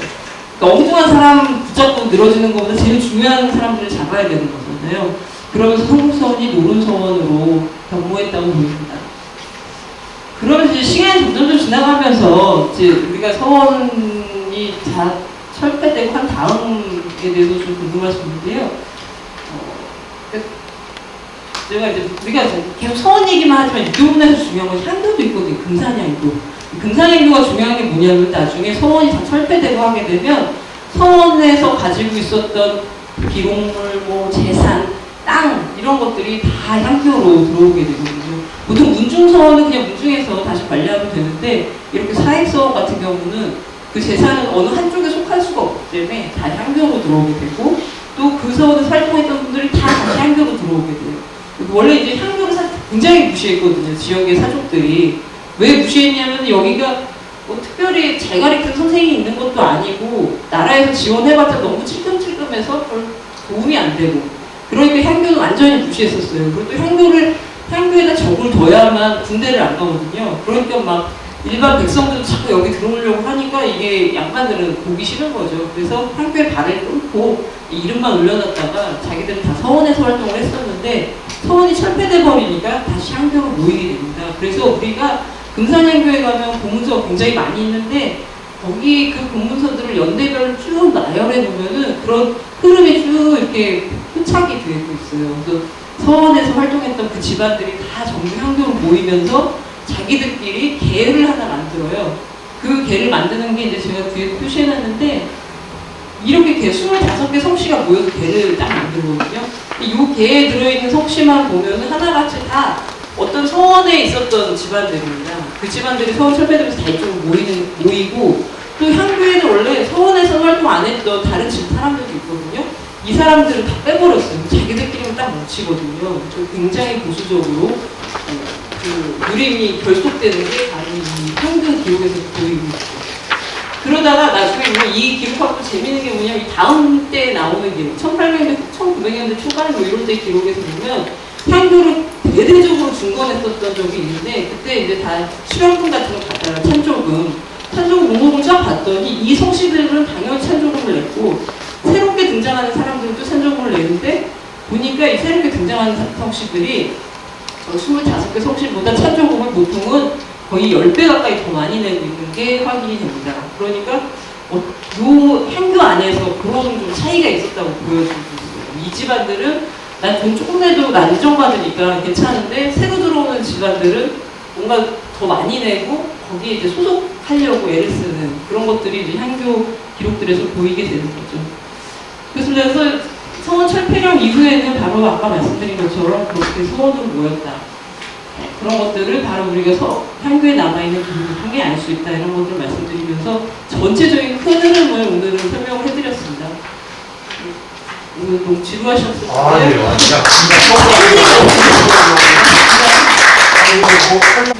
조선 초기 금산의 선진 유교문화와 선곡 서원을 주제로 열강을 해주셨습니다. 아주 짧은 시간에 저희들에게 새로운 세계를 볼 수 있는 안목을 주신 것 같습니다. 다시 한번 힘찬 박수 부탁드립니다. 네, 우리 홍재현 박사님께 질의하실 내용 있으신가요? 아니 우리 성곡서원이 그 대원군 때 철폐되고 나서 아무런 기록이나 이런 것들이 없거든요. 그리고 거기에 여러 문서들이 많이 있었을 것 같은데 작업이 250년 동안을 유지했던 서원이라서 엄청난 자료들이 많았을 것 같은데 그런 자료들이 금산 무슨 뭐 도서관에도 없고 금산 군에도 없고 향교에도 없고 그게 아마 향교로 다 옮겨졌을 것 같은데 지금 향교로 다 옮겨졌습니다. 그래서 지금 향교에도 성곡서원 문서들이 굉장히 많아요. 근데 이제 우리가 생각했던 것보다 많지는 않죠. 어디 향교예요? 금산 향교에 한 권도 없다니까. 지금 한 번도 없더라고요. 저희가 2000년대 초반에 조사를 했었는데 2000년대 초반에 조사를 했는데 예, 그때는 많았어요. 그걸 조사한 자료 예, 그 그것도 책이 남아있는 게 있나요? 예, 저희 금산문화원에서 그게 인쇄돼가지고 예. 근데 대신 그 책을 그대로 묵상한 게 아니라 이제 축소한 거 예, 예. 그것만 남아있는 거. 아니 그러니까 그때 각 향교마다 충청권에 있는 향교마다 예. 다 그 자료 목록이 있을 거 아닙니까? 조사한 자료 목록이. 그게 금산문화원에서 지금 보관하고 있는 금산의 고문서라는 금산의 책이 고문서라는 책이 들어갔어. 거기에 있습니다. 지금도 있어요 그게? 지금 이게 지금 어디서 어디가 있어? 실물은 없어졌다는 말씀이시죠? 네? 실물은 없어졌다는 지금 실물이 하나도 없어요. 그 책이 있느냐? 아니 그 책이 지금 금산문화에 보관이 안 되고 목록이 아니라 이 복사해 놓은 게 있습니다. 네, 복사한 거 있어요. 그러니까 거기에 목록이 나온다는 얘기 아니야? 그렇죠, 있습니다. 아, 목록도 있고요. 아니 그러니까 수련자하고 그 있어요. 복사한 거 누가 어디서 보관하고 있냐고 금산문화원이. 현재 아, 책으로 나왔습니다, 책. 아, 근데 그 책을 문화원에서 프린트가 아니라 복사해가지고 입력이 돼 있어요. 금산에 아니 그러니까 거기에는 목록만 있다는 얘기 아니에요? 목록도 있고 소량자도 있고 다 있습니다. 이 내용을 좀 정리된 네. 게 남아있어요. 근데 좀 좀 없어졌어요. 말씀을 해주세요. 실물이 있는 거지. 저번에 한번 저희들이 향교에 대한 공부를 내갖고서 한번 그 향교 책을 다 뒤져봤습니다. 뒤져봤는데 죄송스럽게도 고문서 책 한 권도 없어요. 한 권도 없어요. 그리고 또 하나, 그 저번에 국장님께서 얘기했던 어떤 문화원의 어떤 기록이 있었는데 그것도 없어요. 그래서 제가 지금 상상 김씨 문중하고 상의를 해가지고 한 달 전에 문화원에서 회의를 했습니다. 회의를 해서 그때 어떤 분이 전교를 계실 때 그 책을 보관하고 본다고 가져갔던 부분들이 있다고 해서 상상김씨 분 9분들을 모셔다가 용광서원에 그 책만 내주신다고 하면 찾아주신다면 용광서원에 청소년 선길문학관을 짓겠습니다. 대신 지면서 거기에 상상김씨 기념관까지 져드리겠습니다 했어요. 왜? 그때 용광서원을 복원해 주신 분이 아까도 말씀드린 김소조라는 분이거든요. 그분이 복원을 했기 때문에 그분 때문에 기념관을 하나 만들어야 되는데 우리가 이번에 그 상상김씨에서 책을 주면은 되는 대로 내주면은 그 책을 갖고서 연구를 하고 그 책을 보관을 해서 영광서원에다가 비치를 해놓은 것까지 지금 회의를 받습니다. 그런데 그 책을 갖고 있다는 분은 없다고 말하지 책을 안 주시고, 아까도 말씀하셨던 금산에 대한 역사가 제가 자꾸 그렇다고 하는 것이, 분명히 제가 저 일강 선생님하고 갔었어요. 갔는데 보문서는 진짜 한 번도 없습니다. 그러면 그게 지금 말씀하신 것처럼 사유화 됐다는 얘기잖아요. 뭐죠? 어때? 사회에 아니면 이렇게 정리하죠. 네. 어떻게 됐든 간에 현재 입장에서는 지금 우리 홍재 박사님이 조사하셨던 그 자료, 원자료가 없어져 버리고 개인도 알았다 그러고 문화원도 가지고 있지 않고 샤인도 가지고 있지 디지털로 않습니다. 만들어가지고 있습니다. 그게. 아니, 그건 무슨 얘기가 좀 없다는 거 아닙니까? 지금 계속 이게 문화원장 얘기는. 원본은 없는 거고. 원본이 없는 거죠. 사본이 있습니다. 사본 그러면 사본을 네. 안심이 좀 찾아보라니까 문화원에 가서 그 얘기했잖아. 문화원 가서 그걸 찾아보라고. 없다니까 그 자체가. 참으로.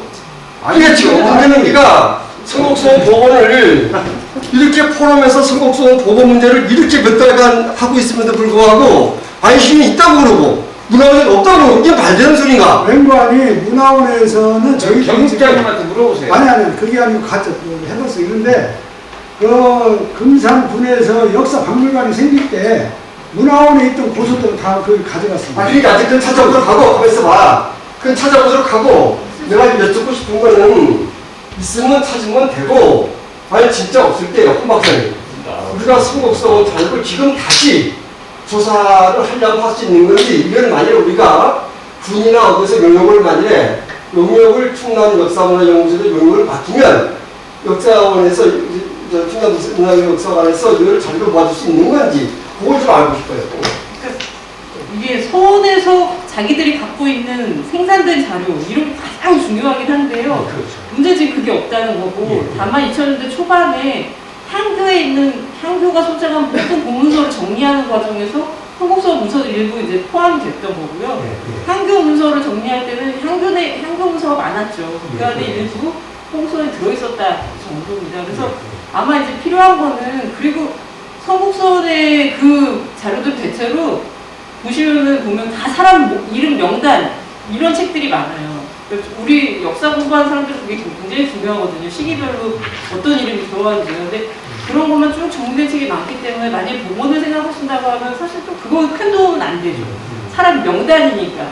우리가 원하는 거는 그 문형이라든지 거기 뭐 문이 어떻게 생기고 이런 걸 원하지만 그런 거는 보기가 어렵거든요. 그래서 저희가 프로그램을 하면서 사실은 홍 박사님을 강사로 모시게 된 배경 중에도 뭐냐면 제가 추정한 게 그거였어요. 선곡서원 정보면은 적어도 조선시대의 서원을 조사하고 전공하신 박사들이 많이 계실 것인데 분명히 어느 분의 논문도 남아있을 것이고, 또 대원군 시대의 서원 철폐할 때 철폐한 근거 기록도 남아있을 거 아니겠냐. 어딘가는. 그러니까 우리가 있다 없다 느끼는 거지 말고 그쪽 부분에 전공하시는 분을 모셔보자. 이렇게 해서 이제 오늘 사실 홍 박사님을 모시는 거거든요, 저희가. 그래서 아마 선생님 말씀대로라면 우리가 흩어져 있는 자료들이 많이 있거든요. 예. 반찬 기록도 있고 개인이 지나가다가 쓴 글, 문집도 있을 것이고. 문집도 있고 뭐 이런 예, 게 있어요. 예, 그럼 아마 예. 그거를 우리가 성곡서원 자료만 찾겠다라는 그걸로 다 긁어 모아가지고 하나의 잔주를 만들 수 있을 것 같아요. 일단 지금 그게 중요해요. 얼마나 있을 거라고는 아직 모르는 거예요. 왜냐면 보고를 근데 열심히 찾아봤는데 10개밖에 없을 수도 있고요. 그래서 저희가 막 천만 그러니까 원으로 여기 있는 것들은 아주 심정으로는 여기 있는 것들은 어느 개인이 소장하고 계신 것 같은데 안 내는 것 같아요. 심정이 지금 모르니까 아직 안 나타나니까 일단 그것만 믿지 말고 현 시점에 우리가 할 수 있는 일은 일단 예산을 확보해가지고 충남문화역사원이 됐든 아니면 어느 대학이 됐든 특히 이 조선시대 서원을 전공하신 분이 분명히 계실 거거든.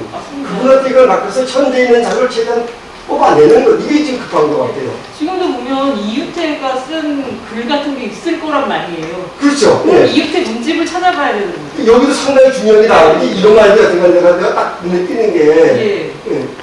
그러면 저렇게 받을 때에 사익 받을 때에 담당 군수는 누구였는지. 그렇지. 이게 예. 제가 지금 예. 찾아봤더니 국가에서 만든 서원 등록이라는 책에는 다른 사람으로 나오고 또 다른 책에 또 다른 사람이더라고요. 그러니까 군수가 그 누구였는지도 지금 약간 헷갈리는 정도이기 때문에 싹 모으는 그런 거. 그런 자료들을 어떻게 용역을 줘서라도 받아내면 그거 가지고 성곡서원을 복원하는 사용으로서 충분히 쓸 수 있는 그런 건가요?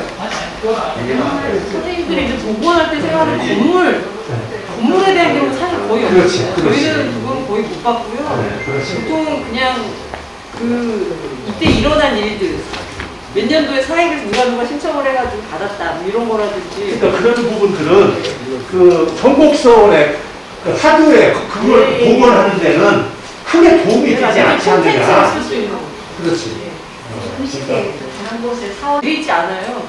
그렇게 되면 이제 번역 작업도 해야 되는 거고 그런 것들이 1차적인 작업이긴 하거든요. 그래서 만약에 하게 되시면 성곡서 뭐 학술 세미나 같은 걸 해서 주제 발표를 맡긴 다음에 그분들로부터 찾아오게 만든다든지 그런 작업들을 할 수가 있는 거죠.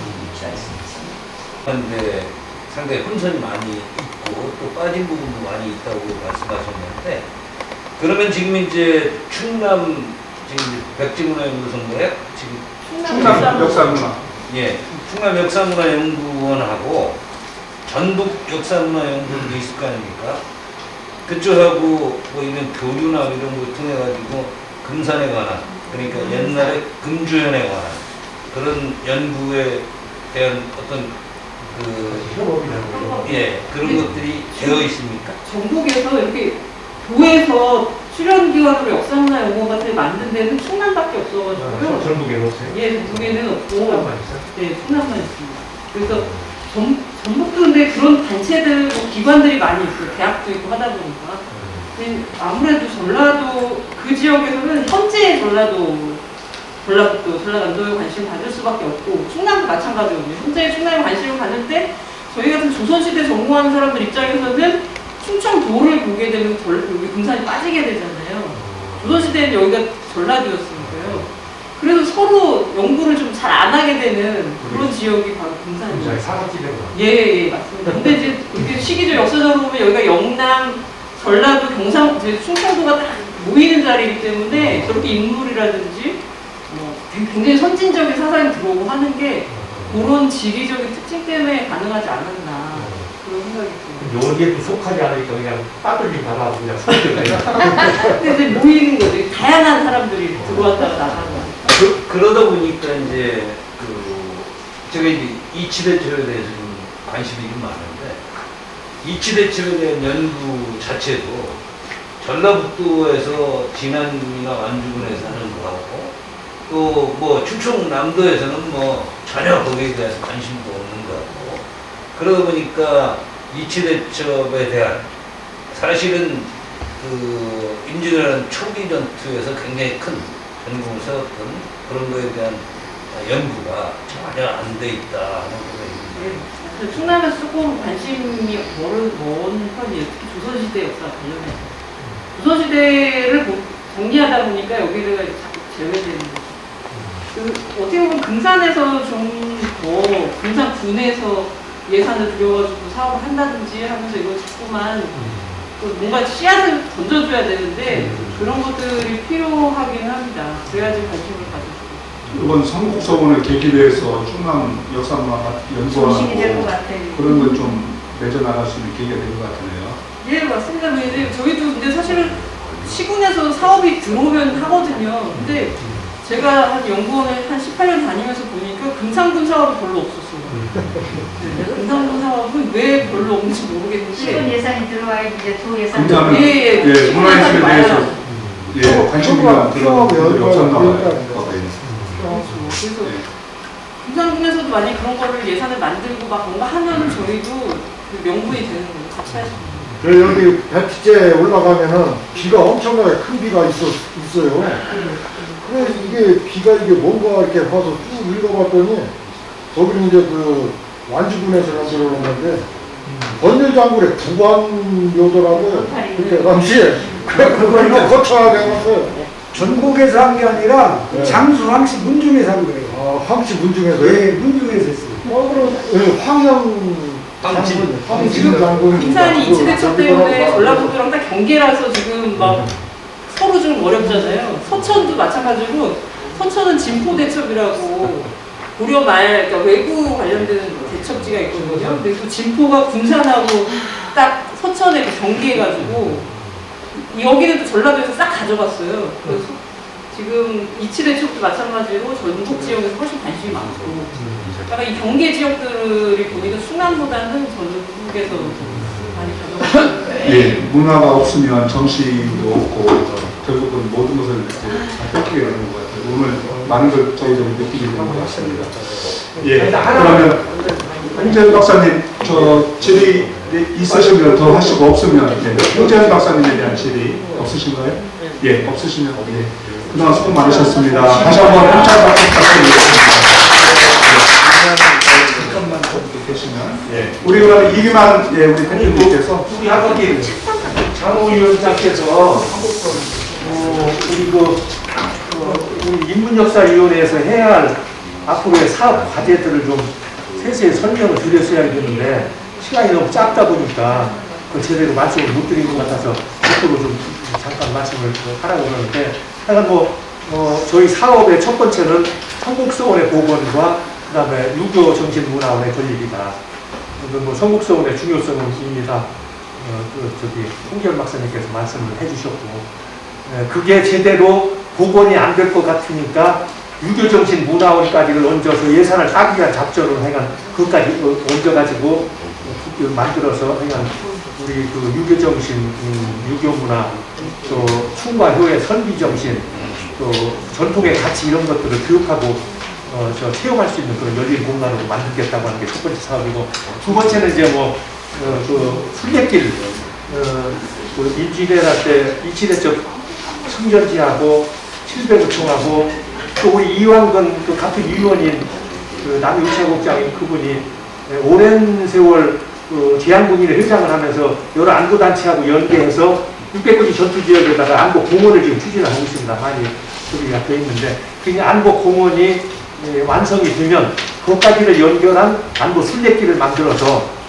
우리 자라나는 청소년들에게 안보교육, 그런 또 역사교육의 현장으로 삼겠다. 그런 것이 두 번째고, 지금 이치대첩이 자꾸만 얘기가 나오는데, 이치대첩은 더 잘 아시겠지만 진주성이나 행주대첩과 같이 3대 대첩이 하나 아닙니까? 근데 두 군데는 다 사적으로도 국가사적으로 지정이 되고 또 성역화가 다 돼 있어.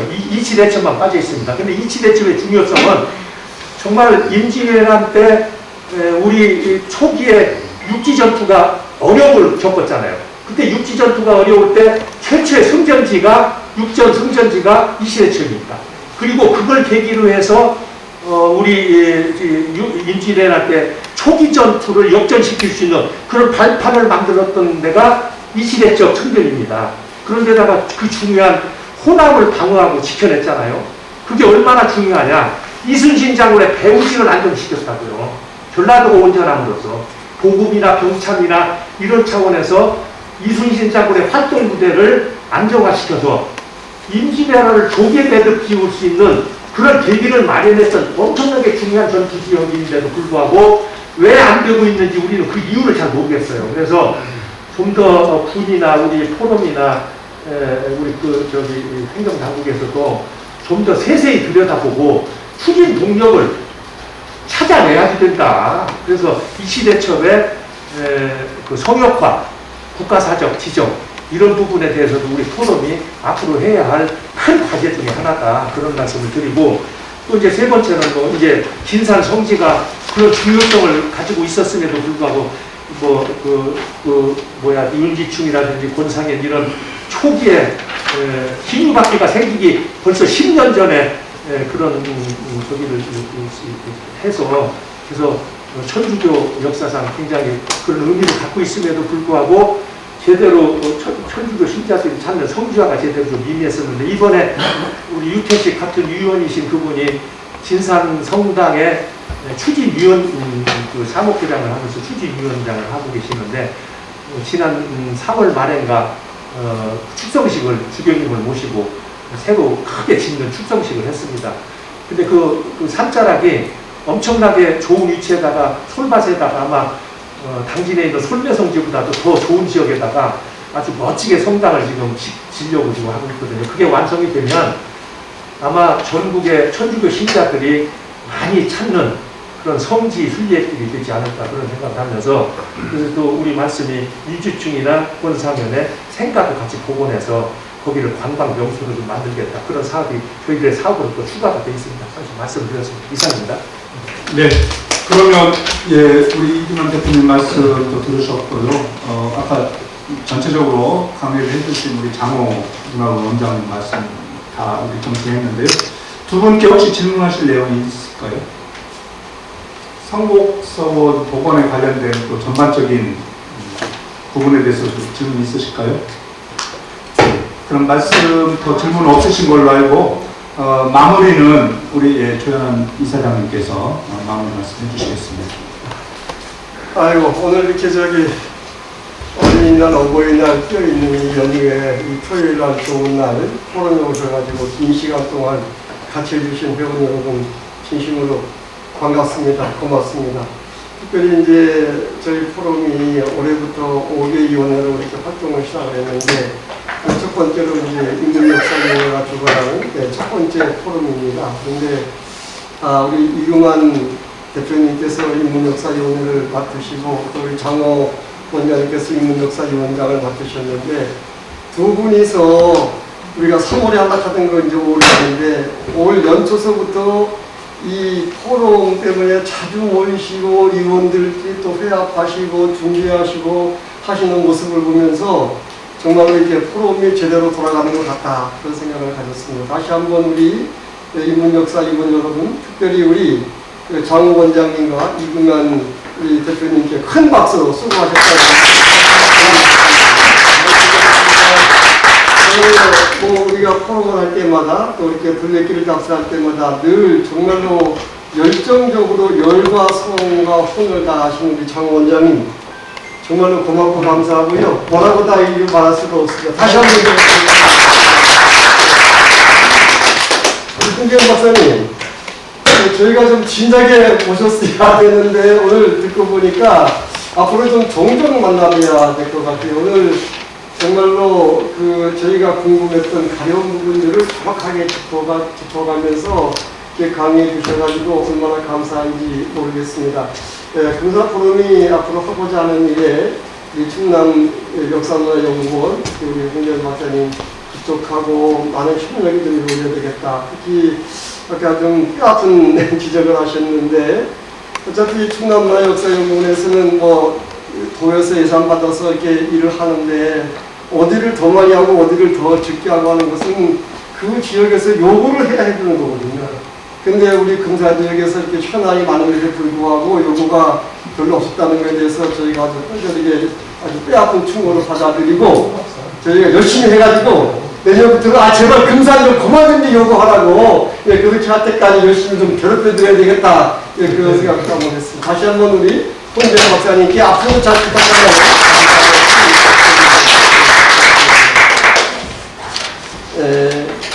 저희 이제 우리 공동 카톡방에 공개드렸지만 우리가 지난 수요일 날 4일 날 금산군수로 출마한 더불어민주당 김정호 군수, 국민의힘 박범인 후보, 이렇게 두 후보를 저희 포럼 사무실로 이렇게 초청을 해서 그래서 각 후보가 2시간 가까이 간담회를 가졌습니다. 원래 회원 여러분들한테 우리가 공개할 때에는 후보자 초청 토론회를 하겠다고 이렇게 공지를 했었는데, 우리 공동대표님들하고 협의하는 과정에서 결국 우리 포럼에 하고자 하는 것은 우리가 만든 이 전략과제를 후보들로 하여금 실천하도록 하는 데 목적이 있는 것이지, 우리가 후보를 평가하는 것이 목적이 있는 것이 아니지 않느냐. 우리가 후보를 평가한다면 토론회를 해야 되고, 우리가 선정한 과제를 집행토록 한다면은 간담회가 좋겠다. 그래서 우리가 간담회로 이렇게 진행을 했습니다. 정말로 문정우 후보하고 박범인 후보 두 분 다 진지하게 저희 포럼에서 제시한 10개의 과제에 대해서 깊이 있게 본인의 소신을 밝히고, 또 때로는 우리가 제시한 과제에 더 많은 것들을 포함시키고 이렇게 하셔가지고 적극적으로 10개 과제 모두 다 추진하시겠다는 그런 약속의 말씀을 주셨습니다. 특별히 증인으로 또 우리 포럼에 또 그 이 공동대표님과 또 이사님들이 또 증인으로 참석하셔가지고 당선됐을 때 지키지 않으면 아마 그 증인들께서 책임을 아마 주셔야 될 것 같습니다. 내가 누구라고 증인 누구라고 차마 밝히지 않겠습니다만서도 그래서 아주 의미 있게 잘 진행되는 말씀을 드립니다. 그러면서 결국 이제 포럼이 해야 될 일은 그 금산이 나아갈 방향을 제시해주고 추천 토론하는데 포럼의 존재의가 있지 않는가. 전략과제를 짜느라고 우리 강정원 운영위원장님을 중심으로 해서 전현선 사무총장님 그리고 5개 위원회 위원장님 그리고 그 3분의 자문위원 이래서 10분의 워킹그룹이 아주 큰 고생을 하셨는데 우리 강정원 위원장님과 전현선 사무총장님께 다시 한번 좀 대표로 큰 박수를 그 전략과제를 이렇게 짜놓고 나니까 일부에서 너무 좀 이념적이고 선언적인 데 그친 면이 있다. 구체적이고 실증적인 과제가 좀 너무 적지 않느냐 이런 말씀도 주시는 분이 계시는 것 같습니다. 저의 좁은 소견인데 후보님들 말씀을 이렇게 들어보면 지역 주민들이 원하는 사업에 대해서는 우리보다 훨씬 더 깊이 알고 계십니다. 그리고 지역의 현안 사업도 너무나 정확히 알고 계십니다. 근데 오히려 제가 걱정하는 것은 지역의 현안 과제가 아니고 지역의 현안 과제에 매몰되다 보니까 금산의 큰 그림을 못 그리는 거 아닌가. 금산의 장기 발전적인 과제에 소홀한 것이 아닌가. 그 생각을 제가 가지는 겁니다. 그래서 금산의 구체적인 현안 과제에 대해서는 정치를 현장에서 하시는 후보님들께 맡기고 포럼은 앞으로 금산의 장기적인 발전 과제 또 보다 거시적인 그러한 그 안목을 제시해 주는 것이 중요하지 않는가. 우리 홍재 박사님 말씀하듯이 우리 역대 군수님께서 열심히 하신다고 열심히 하시지만 정작 우리가 뭐 하고자 했을 때 이러한 그 선곡소원 이 보건 문제 같은 거에 대해서 현안 사업이 아니니까 누가 요구한 사람이 없으니까 바쁘신 군수님이 거기 신경 쓸 여유가 없는 거잖아요. 근데 이런 과제가 있습니다. 라는 걸 던져주는 것은 금산 포럼이 할 일이다. 나머지 생계에 관련되고 사업에 관계되고 돈벌에 관계되는 것은 우리 포럼이 굳이 얘기하지 않아도 얘기할 입단체가 많다. 저는 그런 생각을 좀 하고 있는 편입니다. 그래서 앞으로 그런 쪽으로 포럼이 좀 일을 해나가야 되지 않을까 그런 생각을 합니다. 여튼 긴 시간 동안 저기 감사드리고 안영산 우리 안영산 시장이 자문위원이거든요. 안영산 자문위원이 아까 제가 토론 중에 조금 원성대표 죄송해요. 저기 그 문화원에 그 이 자료 있다는 거 그거 한번 확인해 보세요. 확인해 보셔가지고 정말로 남아있는데 못 찾는 건지 그것마저 없어진 건지 우선 그거부터 좀 확인을 해야 될 것 같습니다. 그렇게 하고 우리가 저기 문화원하고 같이 해서 이제 우리 8기 민선이 시작이 되면 바로 우리 충남 역사문화 발전연구원에다가 과제를 던져줄 수 있는 거 그건 뭐 큰 돈 들어가는 거 아니거든요. 제가 볼 때요. 예, 그런 것부터 한번 시작을 해보겠습니다. 여러분 참으로 고맙습니다. 감사합니다. 총장님, 저희 여기 대부분의 우리 회원들보다도 연세도 그만하신데 열정적으로 우리 포럼을 이끌어주고 계십니다. 우리 조현환 청장님 더욱 기운 내시라고. 감사합니다. 오늘 시간 내기 정말 어려운 날이었는데 우리 회원님들 금산을 사랑하는 마음으로 이 자리에 오셨습니다. 대단히 감사합니다. 다음 포럼 기회에 다시 뵙도록 하겠습니다. 감사합니다.